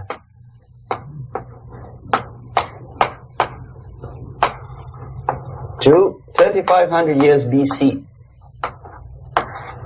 He was an advisor for several imperial courts in ancient China. And he said, after long meditation, that to implement state policy in a warlike manner, it's the most counterproductive, barbaric, and inefficient to fight on a battlefield. You know that war is continuation of state policy, right? So if you want successfully to implement your state policy, and you start fighting, this is the most idiotic way to do it. The highest art of warfare is not to fight at all, but to subvert anything of value in the country of your enemy, until such time that the perception of reality of your enemy is screwed up to such an extent that he does not perceive you as an enemy, and that your system, your civilization, and your ambitions look to your enemy as an alternative, if not desirable, then at least feasible. Better red than dead. That's the ultimate purpose, the final stage of subversion, after which you can simply take your enemy without a single shot being fired, if the subversion is successful. This is basically what subversion is. As you see, not a single mentioning of blowing up bridges. Of course, Sun Tzu didn't know about blowing up bridges. Maybe there were not that many bridges at that time. But the basics of subversion is being taught to every student of KGB school in USSR and to officers of military academies. I'm not sure if the same author is included in the list of reading for American officers, to say nothing about ordinary students of political science. I had difficulty to find the translation of Sun Tzu in the library of a university in Toronto and later on here in Los Angeles. But it's a book which is not available. It is forced to every student in USSR. Every student who is taught to be dealing further in his future career with foreigners. What subversion is? Basically, it consists of 4 periods, time-wise. If we start from here and go this way, time, right? This is the beginning point. The first stage of subversion is the process which is called, basically, demoralization. It says for itself what it is.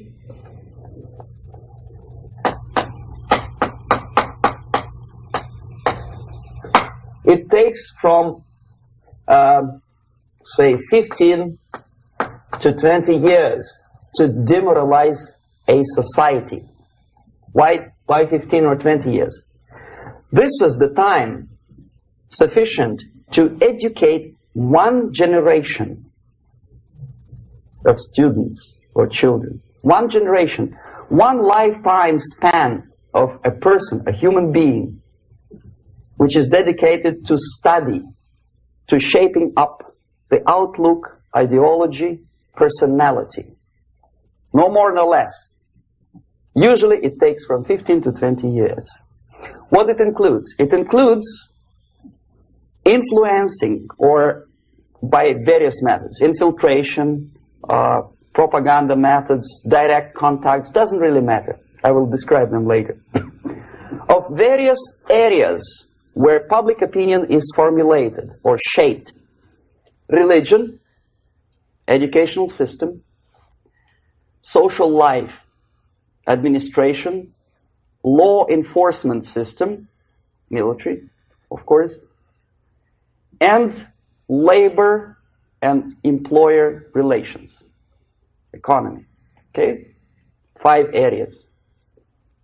I will not write them down because we will not have enough space.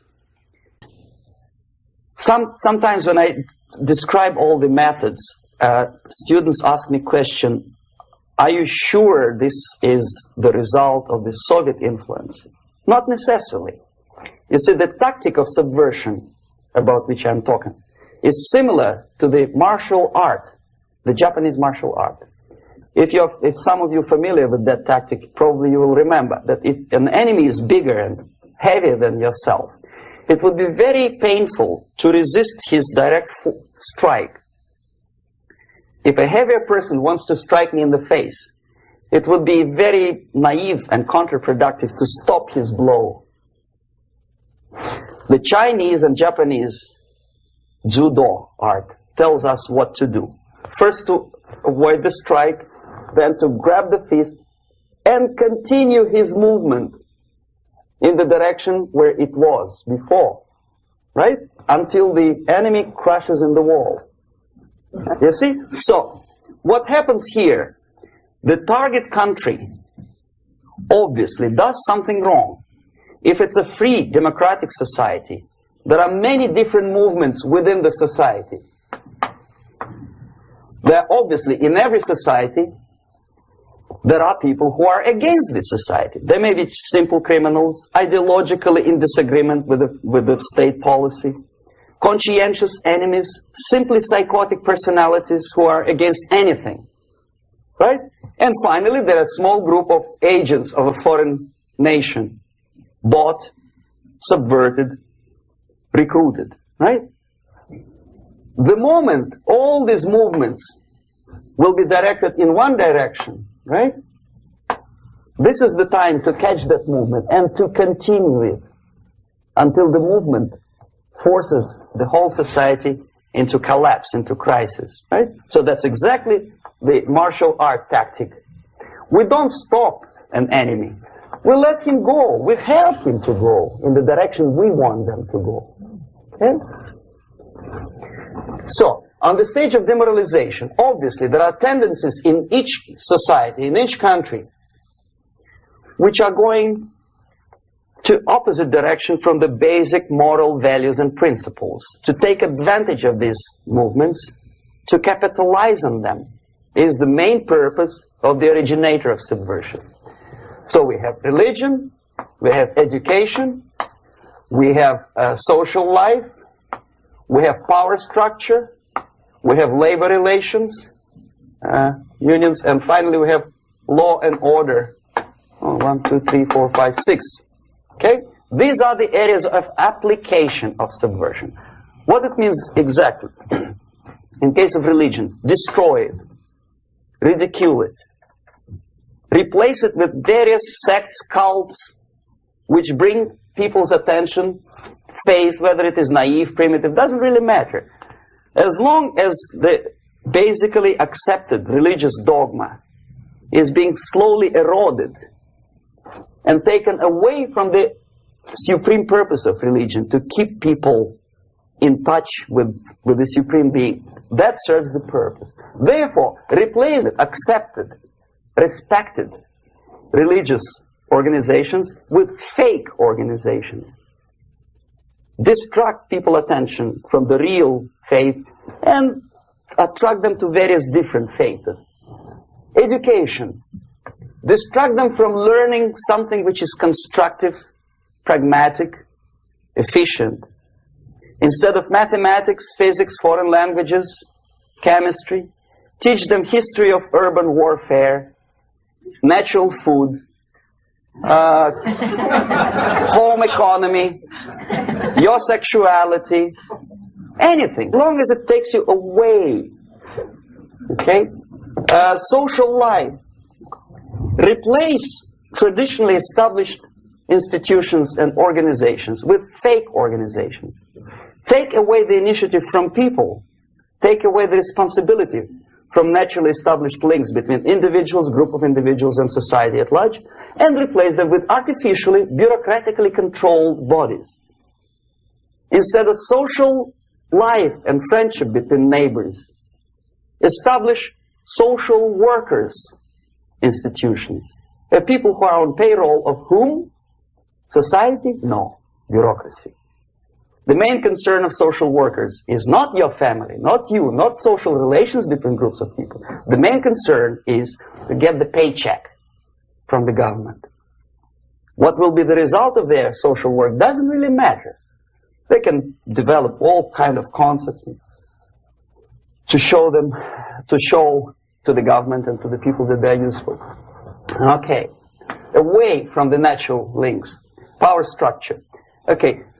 The natural bodies of administration, which are traditionally either elected by people at large or appointed by elected leaders of society, are being actively substituted by artificial bodies.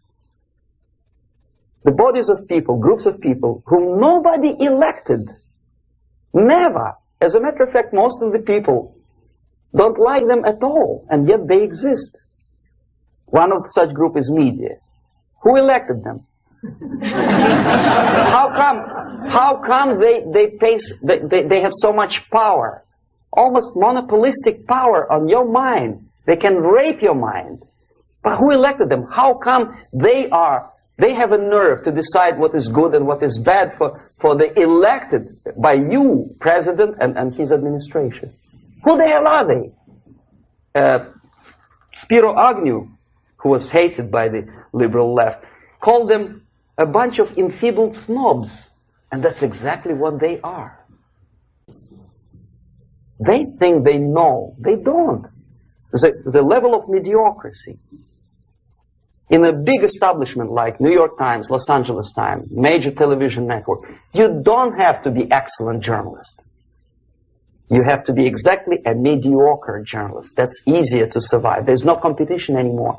You have your good, nice income, $100,000 a year. That's it. Whether you are better or worse doesn't really matter anymore. As soon as you're smiling to the camera and do your job. That's it. No more competition. Power structure slowly is eroded by the bodies and groups of people who do not have neither qualification nor the will of people to keep them in power, and yet they do have power. Okay. Together with that, there is another process. Law enforcement, law and order organization and structure is being eroded. For the last 20, 25 years, if you see old movies and new movies, you can see that in new movies, a policeman, an officer of the United States Army looks dumb, angry, psychotic, paranoid. A criminal looks nice, kind of, well, he smokes hash and shoots the whatever drug, but basically he's a nice human being. He's creative. And he's unproductive only because society oppresses him. Whereby a general of Pentagon is always, by definition, a war maniac. A policeman is a pig, rude policeman. He abuses his power. No? A generalization like that. The hatred, the mistrust to the people who are supposed to protect you and enforce law and order. Moral relativity. The Angelo Buono process lasted 2 years in Los Angeles. And yet there are still some lawyers who say, look, he's a nice character, as a matter of fact. There was some witness who said, also a criminal, who said, well, he's a nice guy. I asked him one day to burn a house of my enemy, and he wouldn't do it. He's a nice fella. Erosion. A slow substitution of basic moral principles, whereby a criminal is not a criminal, actually. He's a defendant. Even if his guilt is proven, there is still a doubt to kill or not to kill, to be or not to be. Thou shalt not kill, yes. But this line may not necessarily be applicable to a murderer. Thou shalt not murder. That should be the presumption, not that thou shalt not kill. Okay, labor relations. At this stage, within 15 to 20 years, we destroy the traditionally established links of bargaining between employer and employee. The classical Marxist-Leninist theory of natural exchange of goods. A person A has 5 sacks of grain and person B has 5 pairs of shoes. And the natural exchange without money is when they bargain between each other. And only with the introduction of the third force, C, an entirely third foreign stranger who says, no, don't give him 5 sacks of grain, give it to me. And you give me your 5 pairs of shoes and I will distribute it accordingly. So that the economy will go. This is the death of natural exchange, death of natural bargaining. Well, trade unions were established 100 years ago. The objective was to improve working conditions and to protect the rights of workers from those employers who were abusing They're right because they had more money. Objectively, at that time, initially, the trade union movement did work. What we see now is that the bargaining process is no longer resulting in the compromise, which is leading objectively to betterment of working conditions and increase of salary. What we see is that after each prolonged strike, the workers lose. Even if they have 10% increase of their salaries, they cannot catch up due to inflation and due to missed time. More than that, millions of people suffer from that strike because economy now is interdependent. It's intertwined like one body. If previously steel workers, say 100 years ago, could strike and nobody would suffer, now it's impossible anymore. If a garbage collector strikes today, the rest of the multi-million city is stinking. I mean, there's no more service. In Quebec, for example, we had the electricians who were on strike in the middle of winter. You can freeze your bottom, and they still were on strike. Did they catch up with the salary? No, they lost. Who benefited? The leaders of trade unions. What is the motivation for strike? Improving of a workers' condition? No, obviously it's not. Then what is it? Ideology. To prove to these capitalists. And the obedient horde of workers, like sheep, follow these people. And they cannot disobey. Why? Because if they do, you know what happens to them? Pickets, murders, shooting truck drivers by picketers. In Montreal, for example, I saw with my own eyes when I was correspondent of CBC International, Canadian Broadcasting Corporation, when the workers of aircraft factory destroyed computers and the equipment in the factory. And the administration employed strike breakers. Their cars were turned upside down and burned. Their houses were burned. Their kids were intimidated. And some victims were there. Of that we can be sure. Why? To improve conditions of workers? No. Ideology. Okay, so this is what happens basically. It may or may not happen without the help of the Soviet Union. But the natural tendencies are being greatly taken advantage of and capitalized by the Soviet propaganda systems. How? Whenever trade union strikes, we have influx of propaganda, mass media, ideological dissemination. The workers' right, and we repeat it like parrots. Yes, workers' right. Whose rights? Workers? No. The only freedom of worker to sell his labor according to his own desire and will is taken away from him. By whom? By trade union boss. Unlimited power is given. Responsibility. I want to sell my labor not for $2.50 an hour, but for $2. I don't have right. My freedom is denied to me. I know that if I sell my work for $2 an hour, not for $3 an hour, I will compete better with the other guy who is lazy and more greedy. I don't need $3. I need only $2. No, I was made to believe by media, by business, by advertising agencies that I need more and more and more. Have you ever heard any advertising on TV to consume less? No. No way. Whether you need a six-cylinder car or not, you have to buy it. And hurry up. When I was driving here, on the local radio station, an excited announcer said, "You hurry up, rush and save, save, save. There is a pantyhose sale." Save by buying more. See? Of course. It would be too naive to expect that KGB makes that advertising agency to do such a crazy commercial. No, of course not. But what we did when I was working for Novosti Press, we would snow plow editorial offices, student organizations, religious groups with literature of class struggle.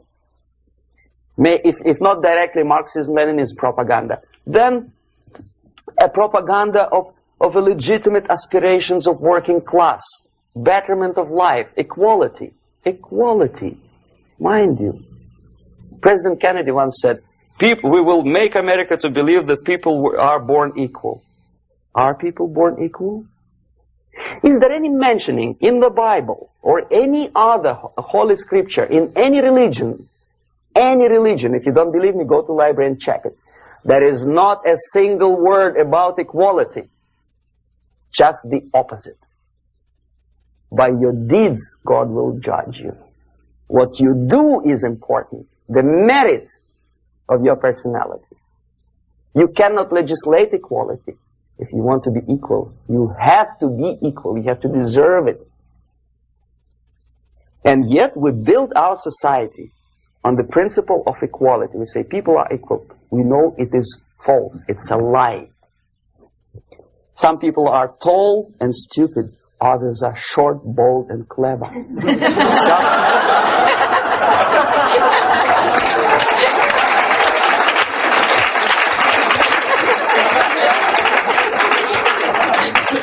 If we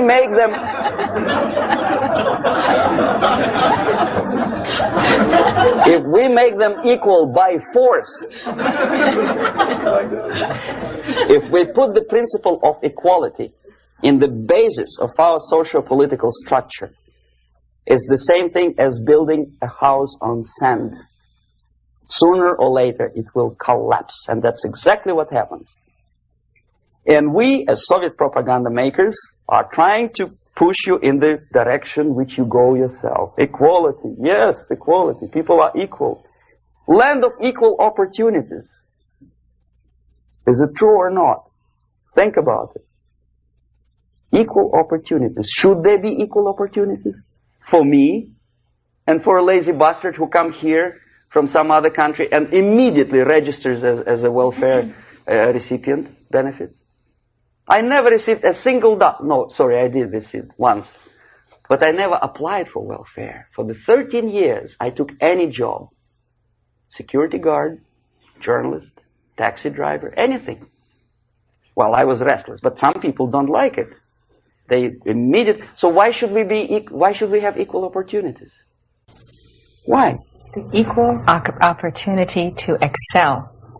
Equal opportunity in equal circumstances, yes, but we know people are different. To excel, yes, provided we reach the same level of excellency, perfection, which is hypothetical, distant future. Yes, maybe. But we know perfectly well that even with the best intentions, people could not be equal. Why should we have equality in the, say, legal system? Myself, I'm considering myself a law-abiding citizen, and a person who comes here to rob and shoot, say, the United States administration under Carter imported thousands of Cuban criminals. They were non-criminals, yet they were accepted.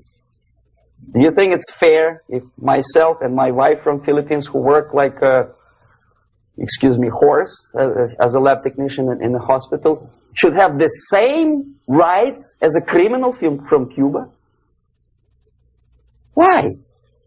And yet we repeat as parrots, equality, equality, equality. And the Soviet propaganda system helps us to believe that equality is something which is desirable. Democracy, as it was established by fathers of this country, of this system in the last century, is not equality. Is the system where different people, unequal people, have a chance to survive and help each other in constant competition, in constant perfection, not in equality, which is superimposed from a godfather or a nice person in Washington, D.C. And the absolute equality exists in Soviet Union, quote-unquote equality. Everybody is equal in dirt. Except some people are more equal than the others in Politburo. So, the moment you bring a country to the point of almost total demoralization, when nothing works anymore, when you are not sure whether it is right or wrong, good and bad, but there's no division between evil and good, when even the Leaders of church sometimes say, well, violence for the sake of justice, especially social justice, is justified in countries like Nicaragua, El Salvador, well, maybe Rhodesia. And we listen to them and say, yeah, probably it's true. Is it true? No, it is not true. Violence is not justified, especially for the sake of quote-unquote social justice introduced by Marxist-Leninists. That is my former colleague from Novosti Press Agency. Okay, so we reach that point. The next step is destabilization.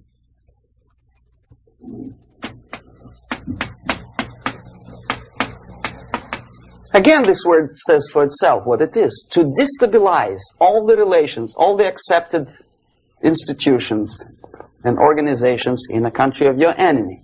How you do it? You don't have to send a battalion of KGB agents to blow up bridges. No. You let them do it themselves. The area of application is, again, it's narrower now. Not like the previous case. The overt legitimate actions of the KGB in this case would be hardly noticeable. There is no crime if a professor who recently went to USSR introduces a course of Marxism-Leninism in a Californian college, for example. Nobody is going to come to his doorstep and say, okay, mister, come, you are under arrest. No, it's not a crime. It's not even considered a moral crime against your country. So the area of application here is narrowing down to economy, again, labor relations, right? To law and order, plus military. And economy, law and order. Yes, and again, the media, but wider scope, little bit different. I'll explain you later. Okay, basically 3 areas. Economy. The radicalization of bargaining process.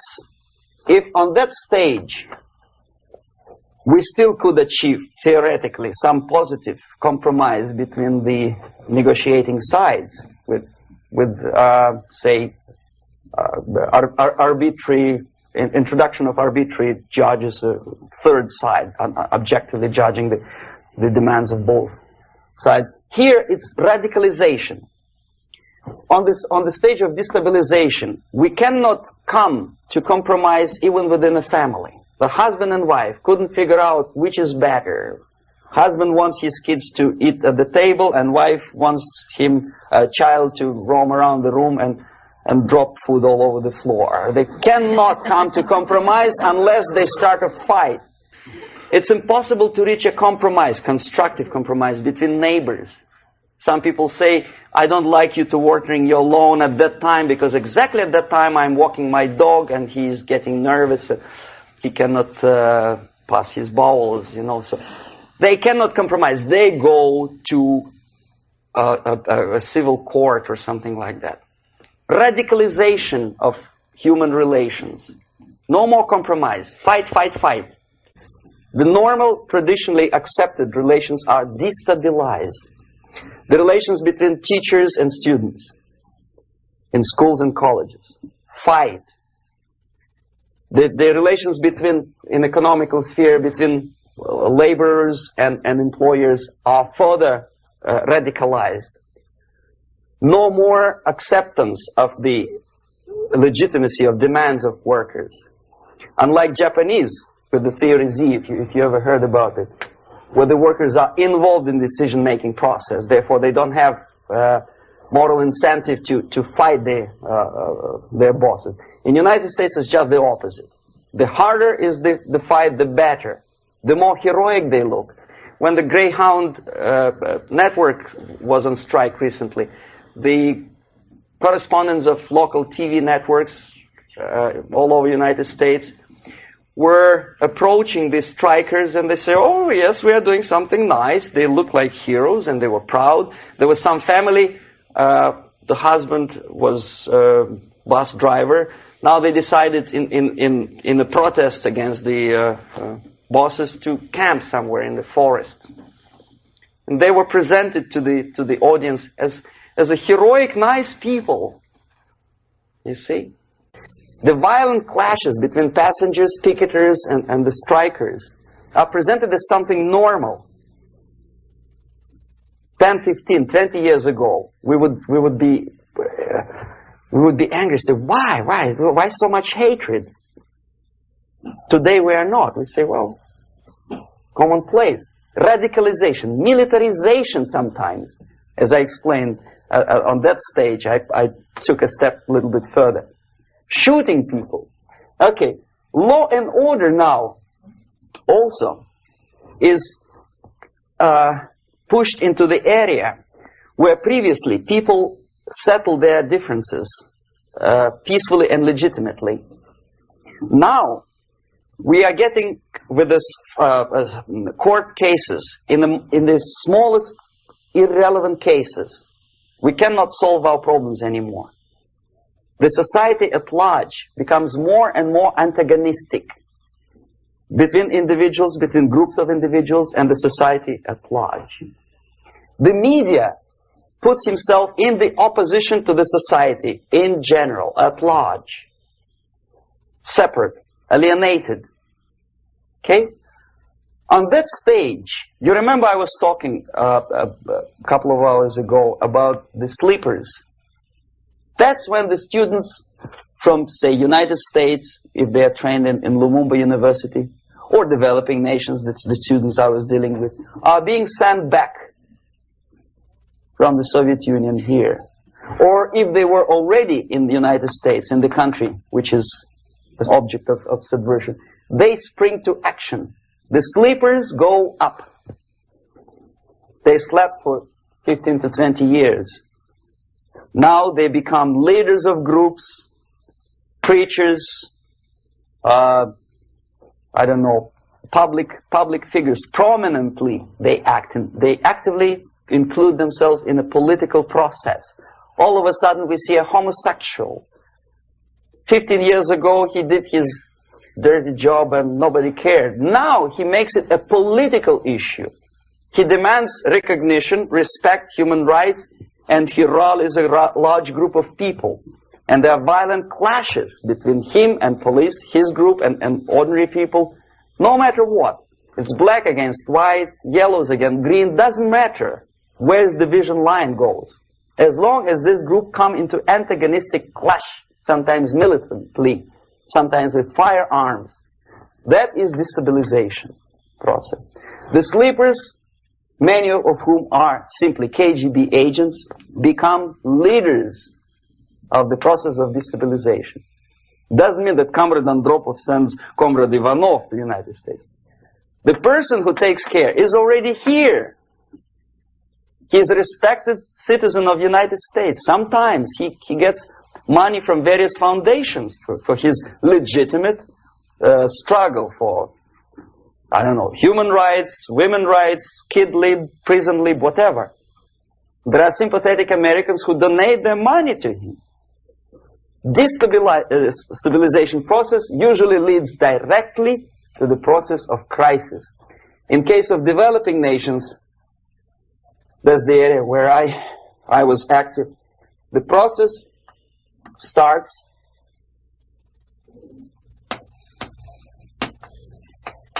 when the legitimate bodies of power, the social structure collapse. It cannot function anymore. So instead, we have artificial body injected into society, such as non-elected committees. You remember I was talking about them here. Social workers who are not elected by people, media who are self-appointed rulers of your opinion, some strange groups which claim that they know how to lead society forward. They don't usually. All they care is how to collect donations and sell their own concocted ideology, mixture of religion and ideology. Here, we have all this artificial body claiming power. If the power is denied to them, they take it by force. In case of Iran, for example, all of a sudden we have revolutionary committees. What kind of revolution? There was no revolution yet, and yet they had the committees. They were taking power of judgment. They had the power of execution, they had the power of legislation, and that they had the power of judicial. All of them combined in one person, who is half-baked intellectual, sometimes graduated from Harvard University or Berkeley. He comes back to his country and he thinks that he knows the answer to all the social, economical problems. Okay? Crisis is when society cannot function any more productively. It collapses, obviously. That's the word for crisis. So therefore, the population at large is looking for a savior. The religious groups are expecting a messiah to come. The workers say, we have family to feed. Let's have a strong government, maybe socialist government, centralized. When somebody put the employers on their place and let us work. We are sick and tired of going to strike and missing overtime and all that stuff. We need some strong man, strong government, a leader, a savior is needed. Population is sick and tired already. And here we are. We have a savior. Either a foreign nation comes in, or the local group of leftists, Marxists, no matter what they call themselves, Sandinista, a reverend or some sort, Bishop Muzureva, like in Zimbabwe, doesn't matter. A savior comes and says, I will lead you. So we have two alternatives here. Civil war and invasion. Okay? See how it goes? Civil war, we know what it is. Lebanon is the best example. The civil war, which was artificially implanted in Lebanon by injection of force of PLO, Palestinian Liberation Organization. Invasion we had in many other countries like Afghanistan, name any East European country, it was invaded by the Soviet army. But the result is the same. The next stage is normalization. Normalization is a very ironic word, of course. It is borrowed from 1968 situation in Czechoslovakia, when the Soviet propaganda and after them New York Times declared the country is normalized. The tanks moved into Prague, so there is no more Prague Spring, there is no more violence. Normalization. At that stage, the self-appointed rulers of the society don't need any revolution anymore. They don't need any radicalism anymore. So this is the reverse from destabilization. Basically, it is stabilizing the country by force. So all the sleepers and activists and social workers and liberals and homosexuals and professors and Marxists and Leninists are being eliminated physically sometimes. They've done their job already. Okay? They are not needed anymore. The new rulers need stability to exploit the nation, to exploit the country, to take advantages of the victory. Okay? So no more revolutionaries, please. And that's exactly what happens in a number of countries. You remember Bangladesh? This is the crisis in which I was instrumental. First they had Mujibur Rahman. In 1971, he was the leader of People's Party, Awami League, with mustache like Stalin. He was in Russia many times. In 5 years, he was shot by his former colleagues, Marxists. He fulfilled his function. In Afghanistan, it happened 3 times. First there was Taraki, then there was Amin, now there's Babrak Karmal. They killed each other successively, one after another. The moment he fulfills his duty, the first one demoralized country, the second destabilized, the third one brought it to crisis. Goodbye, comrades. Babrak Karmal comes from Moscow and put into the seat of power. Same thing happened in Grenada recently. Maurice Bishop, Marxist, was killed by Austin, what's his name, General something, who was also a Marxist. Right? So no more revolutions, please. Normalization now. From now on, no more strikes, no more homosexuals, No more women lib, no more kid lib, no more lib, period. A good, solid, democratic, proletarian freedom. That's it. Now, to reverse this process takes enormous effort. When today, United States had to invade Grenada to reverse the process of subversion. Some people say, boy, this is not good, it's not kosher to invade the beautiful country, island of Grenada. Well, why didn't you stop the process here, when Grenada was just approached by leftists? Why not to prevent Maurice Bishop to come in power in the first place? Did Grenadians want him? Very questionable. They didn't know who was Maurice Bishop in the first place. He came to power by coup d'etat himself. Okay? No, we let the situation develop further and further and further until the crisis and normalization very soon. And then the United States decided to invade country, discovering that the country was absolutely a military base for the Soviet Union. Of course it's a drastic measure. Of course it's a pity that Marine Corps had to lose, what, 17 lives. Very bad. Why not to stop the process before it comes to crisis? Oh no, intellectuals will not let you. It's interference into domestic affairs. They're very careful not to let American administration to interfere in domestic affairs of Latin American countries. They don't mind Soviet Union interfere in these affairs. Okay. So to reverse this process, from here, it takes only and always military force. No other force on earth can reverse this process at this point. At this point, it does not take military invasion of the United States Army. It takes strong action, like in Chile. A CIA covert involvement to prevent the savior from outside to come into power and to stabilize country before it erupts into civil war. Okay? Support the right-wing conservative forces. By money, by crooks or love, doesn't matter. Stabilize the country. Don't let the crisis develop into civil war or invasion. Oh no, your liberals will say it's against the law. The Congress will not appropriate money for covert actions of CIA. Why not?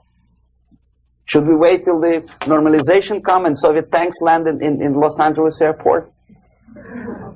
Now, at that point, at the point of destabilization, also the process could be reversed. Again, easily than this. No CIA involvement at this point. You know what it takes here?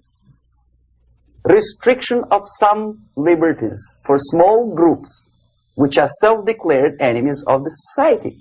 As simple as that. Oh no, the media and liberals will tell you this is against the American Constitution.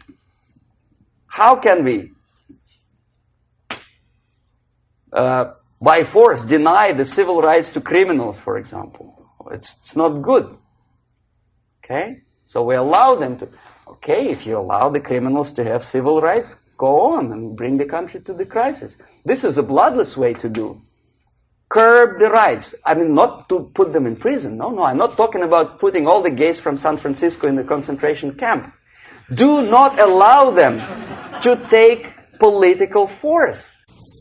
Do not elect them to the seats of power, whether it is municipality level, state level, or federal level. It has to be beaten in the heads of American voters that a person like that in the seats of power is an enemy. Do not be afraid of this word. It is an enemy. If he is not an enemy here, he will be here. Later on, he will be shot, of course. But at this point, he is an enemy. Okay? You are doing great service by denying him a right to capitalize on his own crazy ideas and become a powerful man, a man who uses the seat of power. Restriction of certain freedoms and permissiveness at that point would prevent sliding into crisis and probably will return the process of destabilization. To curb unlimited power, monopolistic power of trade unions, here, at that point, would save economy from collapsing. To introduce a law to stop private companies of raping public opinion's mind in the direction of consumerism. No company must have a right to force you into buying more unless you want it. There must be a law. You want to advertise your car? Okay. But not a single mentioning of buying it now and saving money. It must be against the law to force people to consume more. Self-restraint. Previously, before this process started, the self-restraint was a business of church, religion.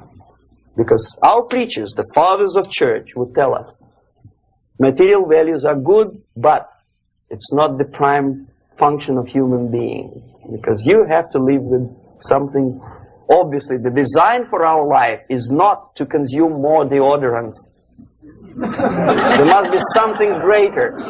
If such a complicated instrument as human body was created, obviously there must be some higher purpose for that.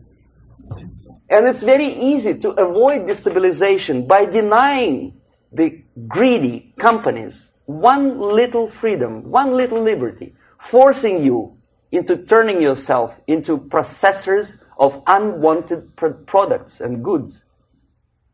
They turn you into machines, like the worm who there's inlet and outlet. So, and how long an average appliance lasts these days?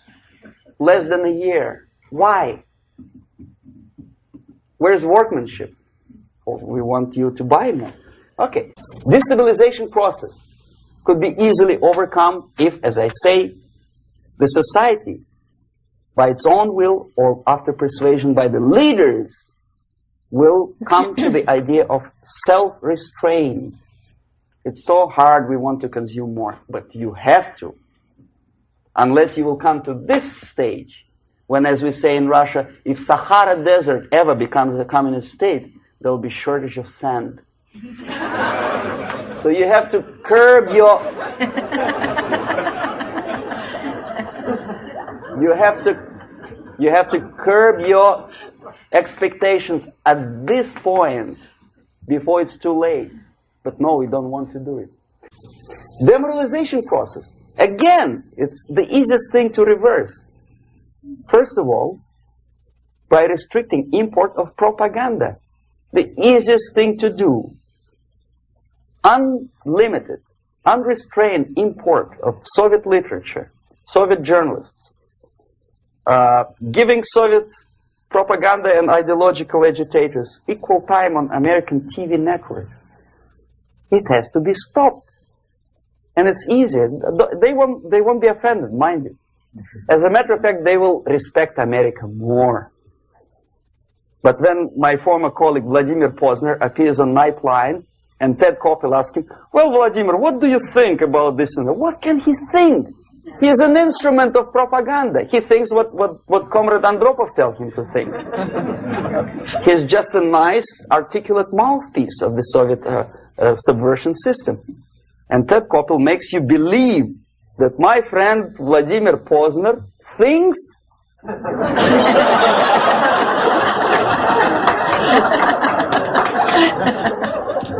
the process of demoralization may not have started at all if at that point the country, which is a recipient of subversion, actively, not violently, but actively, prevents importation of foreign ideology.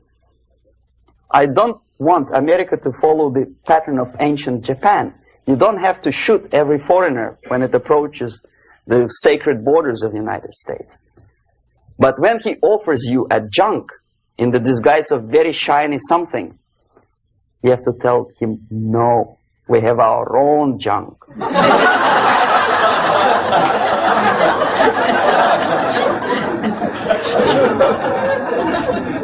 If at that point the society is strong, brave, and conscientious enough to stop importation of ideas which are foreign, then the whole chain of events could be prevented. Recently I've been to Philippines, and I was shocked how in big cities like Manila, children listen to deafening music. A melodious nation with long traditions of good, nice ethnic music, introduced by Spanish long time ago, maybe 2 centuries, 3 centuries ago, I don't remember how long. All of a sudden listen to musical garbage, blasting their radios at full blast, at full volume. Why? In India, I spent many years watching the reactions of Indians walking out of movie theaters after seeing Hollywood production. They couldn't figure out why Americans are so wasteful. They smash their cars, their shiny cars, every 5 minutes. How come they shoot each other for $500,000? Is it true that they are so obsessed with sex? Can you imagine showing a movie where each 5 minutes there's a copulation on the screen to a country like India with long tradition of respect to these private matters, or to Pakistan? And United States expect these people to respect you? No way. Oh yes, they will see the movie, they'll pay 5 rupees to see that garbage, but they walk out and will tell their kids, don't respect Americans, don't be like Americans. See? So, the process of demoralization could be stopped right here, both as an expert and as an import. And that takes one step, one very important thing to do. You don't have to expel all the KGB agents from Washington, D.C. The most difficult and at the same time the simplest answer to the subversion is to start it here and even before, by bringing back the society to religion, something that you cannot touch and eat and put on yourself, but something that rules society and makes it move and preserve it. A Soviet scientist, Shafarevich, who has nothing to do with religion, he is a computer scientist, did a very intensive research on the history of socialist countries. He calls socialist or communist any country with a centralized economy and a pyramidal style of power structure. And he discovered, actually he didn't discover it, he just brought to attention of his readers, that civilizations like Mohenjo-Daro in the river Indus area, like Egypt, like Maya, Incas, like Babylonian culture, collapsed and disappeared from the surface of Earth. The moment they lost religion, as simple as that, they disintegrated. Nobody remembers about them anymore. Well, distantly. So, the ideas are moving society and keeping mankind as a society of human beings, intelligent, moral agents of God. The facts, the truth, the exact knowledge may not. All the sophisticated technology and computers will not prevent society from disintegrating and eventually dying out. Have you ever met a person who would sacrifice his life, freedom, for the truth like that? This is truth. I never met a person who said, this is truth and I'm ready to shoot me. To defend the truth. Right? But millions sacrifice their life, freedom, comfort, everything for things like God.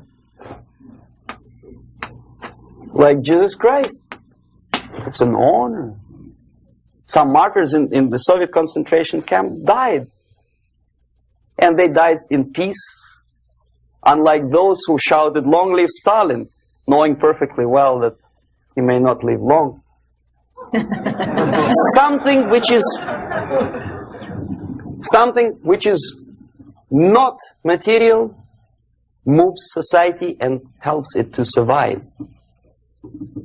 And the other way around, the moment we turn into 2 by 2 is 4 and make it a guiding principle of our life, our existence, we die. Even though this is true, and this we cannot prove. We only can feel and have faith in it. So the answer to ideological subversion, strangely enough, is very simple. You don't have to shoot people, you don't have to aim missiles and Pershings and cruise missiles at Andropov's headquarters. You simply have to have faith and prevent subversion. In other words, not to be a victim of subversion. Don't try to be a person who in judo is trying to smash your enemy and being caught by your hand. Don't strike like that. Strike with the power of spirit and moral superiority. If you don't have that power, it's high time to develop it. And that's the only answer. That's it. Thank you.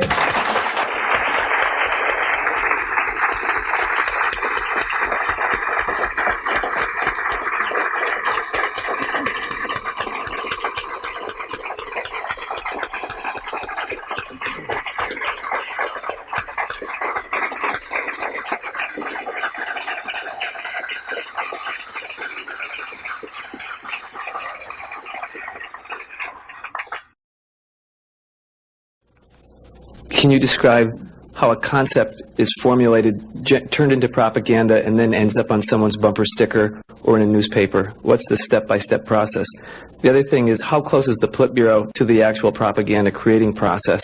And finally, the 007 incident was notable in the fact that it took a long time before the Soviets responded to it, and then the military took the lead in terms of explaining what had happened rather than the political organs. And I wanted to know why that actually happened. Okay. Now, the propaganda concepts are not being developed. They had been developed long time ago. There's nothing basically new in the concept of overall propaganda methods and goals. The ultimate goal, however ridiculous it may sound, or primitive or simplistic, is the world domination. Many experts in foreign policy would ridicule my opinion, but this is what it is.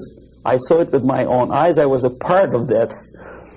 So, and my father was, I think I mentioned that before, he was an inspector of land forces. He traveled all over the world where the Soviet troops were stationed. So he knows perfectly well that the troops are not stationed there to collect harvests for Cubans or to help Afghanis to develop the hordes of cattle or goats. They are there for one purpose: world domination.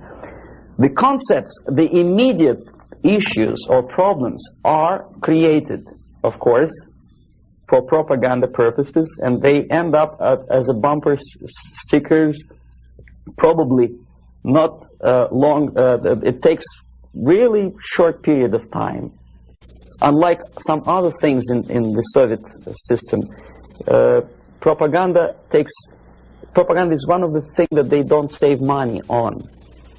And there is a huge apparatus of propaganda experts in USSR. Novosti Press Agency is just one of them, one of the organizations. But apart from them, that there is a Department of Agitation and Propaganda within the Central Committee. There are faceless people, names of whom you will never learn. They're kind of classified. I didn't explain you the methods today because it will take us another day. The methods include such thing as semantic manipulation. The words and expressions are being coined at the rate of 5 expressions a minute by extremely clever, educated experts. And the media outside of USSR obediently repeats this cliché. I give you just several examples, not to take your time, not to bore you to death. Okay, I mentioned one thing, United Nations. The expression was invented by the Soviet propaganda experts, not by Americans. We know perfectly well it's not united, and it has nothing to do with nations. More than half of the delegations in UN do not represent any nation at all. They are disunited, obviously. The United Nations had not been able to solve a single military conflict. Nowhere in the world. They provoked war, yes, they took part in wars, but they didn't prevent expansion of communism, or they did not prevent a single war anywhere. So the true expression, the true term for United Nations could be disunited bureaucracies. Okay, another cliche which was coined in Moscow by experts of propaganda. National Liberation Movement. It's not national because most of the leaders do not necessarily belong to the ethnic group which they lead, number one. Number two, they are unpatriotic and unnationalistic because they obey orders from a foreign country, USSR. Okay? They are trained in USSR, they are paid by the Soviet system, and they work in the interests of the Soviet system. Liberation. Whom they are liberating? Who is being liberated? And movement. Movement, we understand, is something which moves, unlike something which is static. National liberation does not move. It's a war. If you call war a movement, probably, but it has nothing to do with the concept of movement in American terminology. It means a legitimate, overt, organized, voluntary movement, right? I presume your church or your organization is voluntary. Nobody keeps you here by force. Okay, National Liberation Movement is an army of bandits, professional bandits, which are kept within the framework of the movement by force. If they betray, it's like in mafia, they are going to be executed. Okay, another example of semantic manipulation is, free medical aid, for example. You think it's an American democratic expression. No way. The term was coined by the communists long time ago, at the time of Comintern. There's nothing free in this world. Everybody knows it. Least of all medical aid. It's a very expensive thing to render medical assistance to other people. Somebody, sometime, somewhere has to pay for it. Who? Taxpayer. Obviously. There are many other things that are being coined by the Soviet propaganda apparatus. Unfortunately, see, if I call myself a genius writer, for example, Los Angeles Times would not call me that, right? They will call me a strange, crazy Russian who calls himself a genius. Then why the hell they call liberation movements what they call themselves? Just because they are many? The logic is twisted. The stickers on the bumpers, I don't know. It depends on the ability of local forces to toe the foreign policy. How close is Politburo to implementation of propaganda actions? Very distant. See, Politburo is a group of self-imposed dictators. They don't really decide anything. The only objective of their existence and their life and their struggle is to stay in power. Unlike American politician who has two objectives. First, to be elected, and second, to be re-elected. The Soviet politician doesn't have the first objective. He does not have to be elected. He just makes his way in the party structure all the way up. Re-election doesn't bother him at all. So the only purpose of his life is to stay where he is and don't rock the boat. They don't make decisions. The decision-making level are the faceless group of experts, as I tried to explain to you. And the Politburo gives only the basic directions, what to be done, and the obedient servants of the highest caliber intellectuals are dutifully developing these things.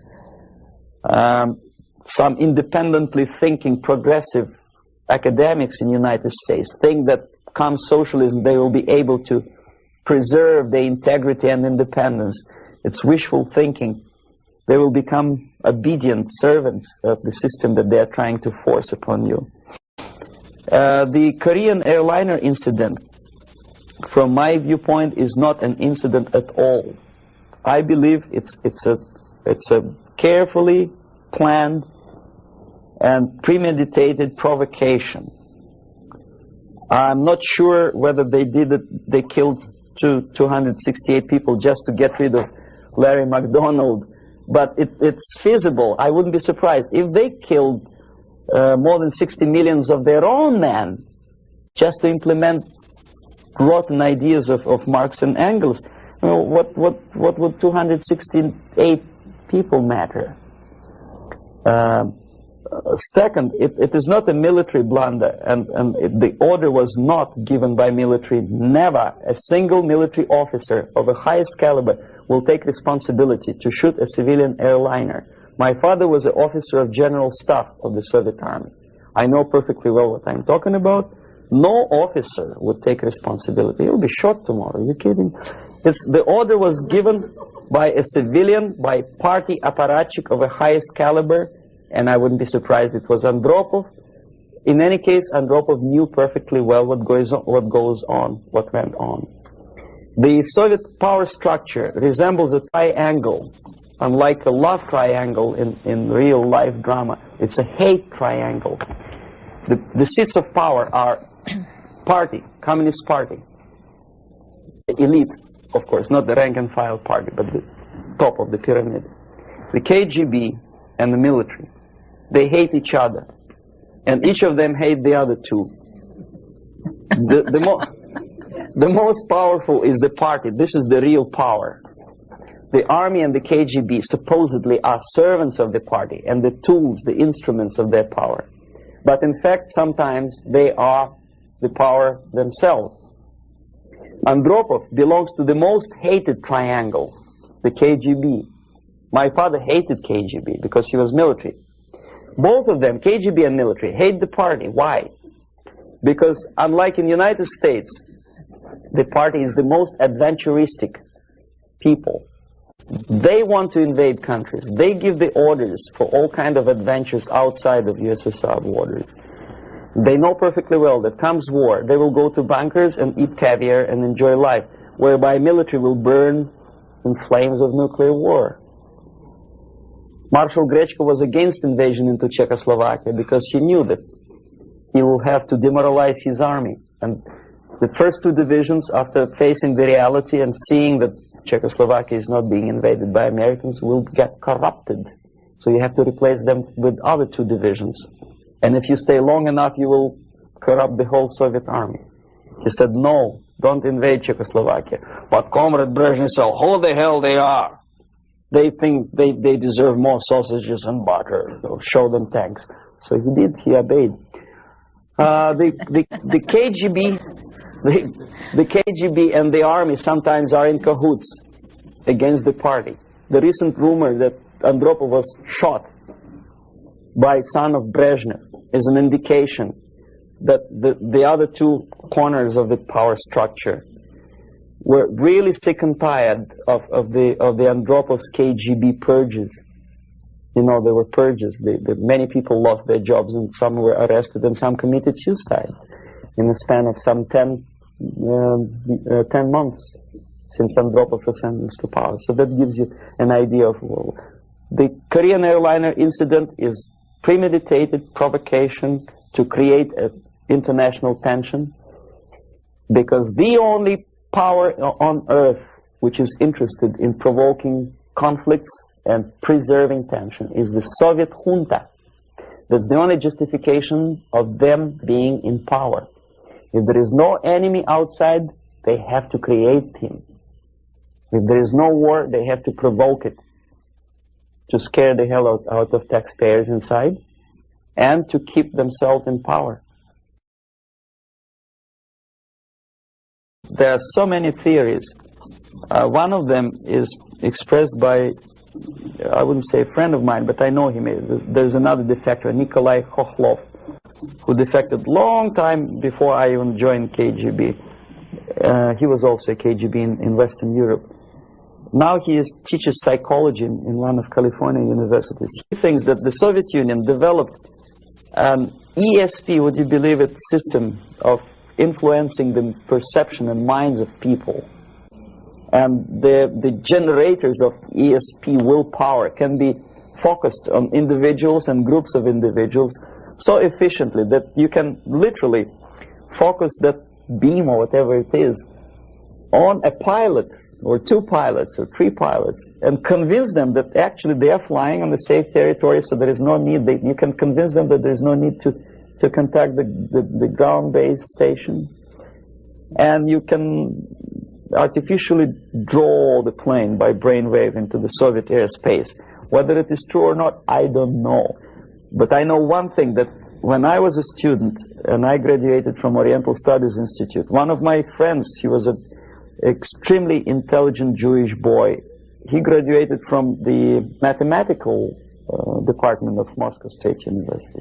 After 3 years, I returned from India for vacation, and I met him in the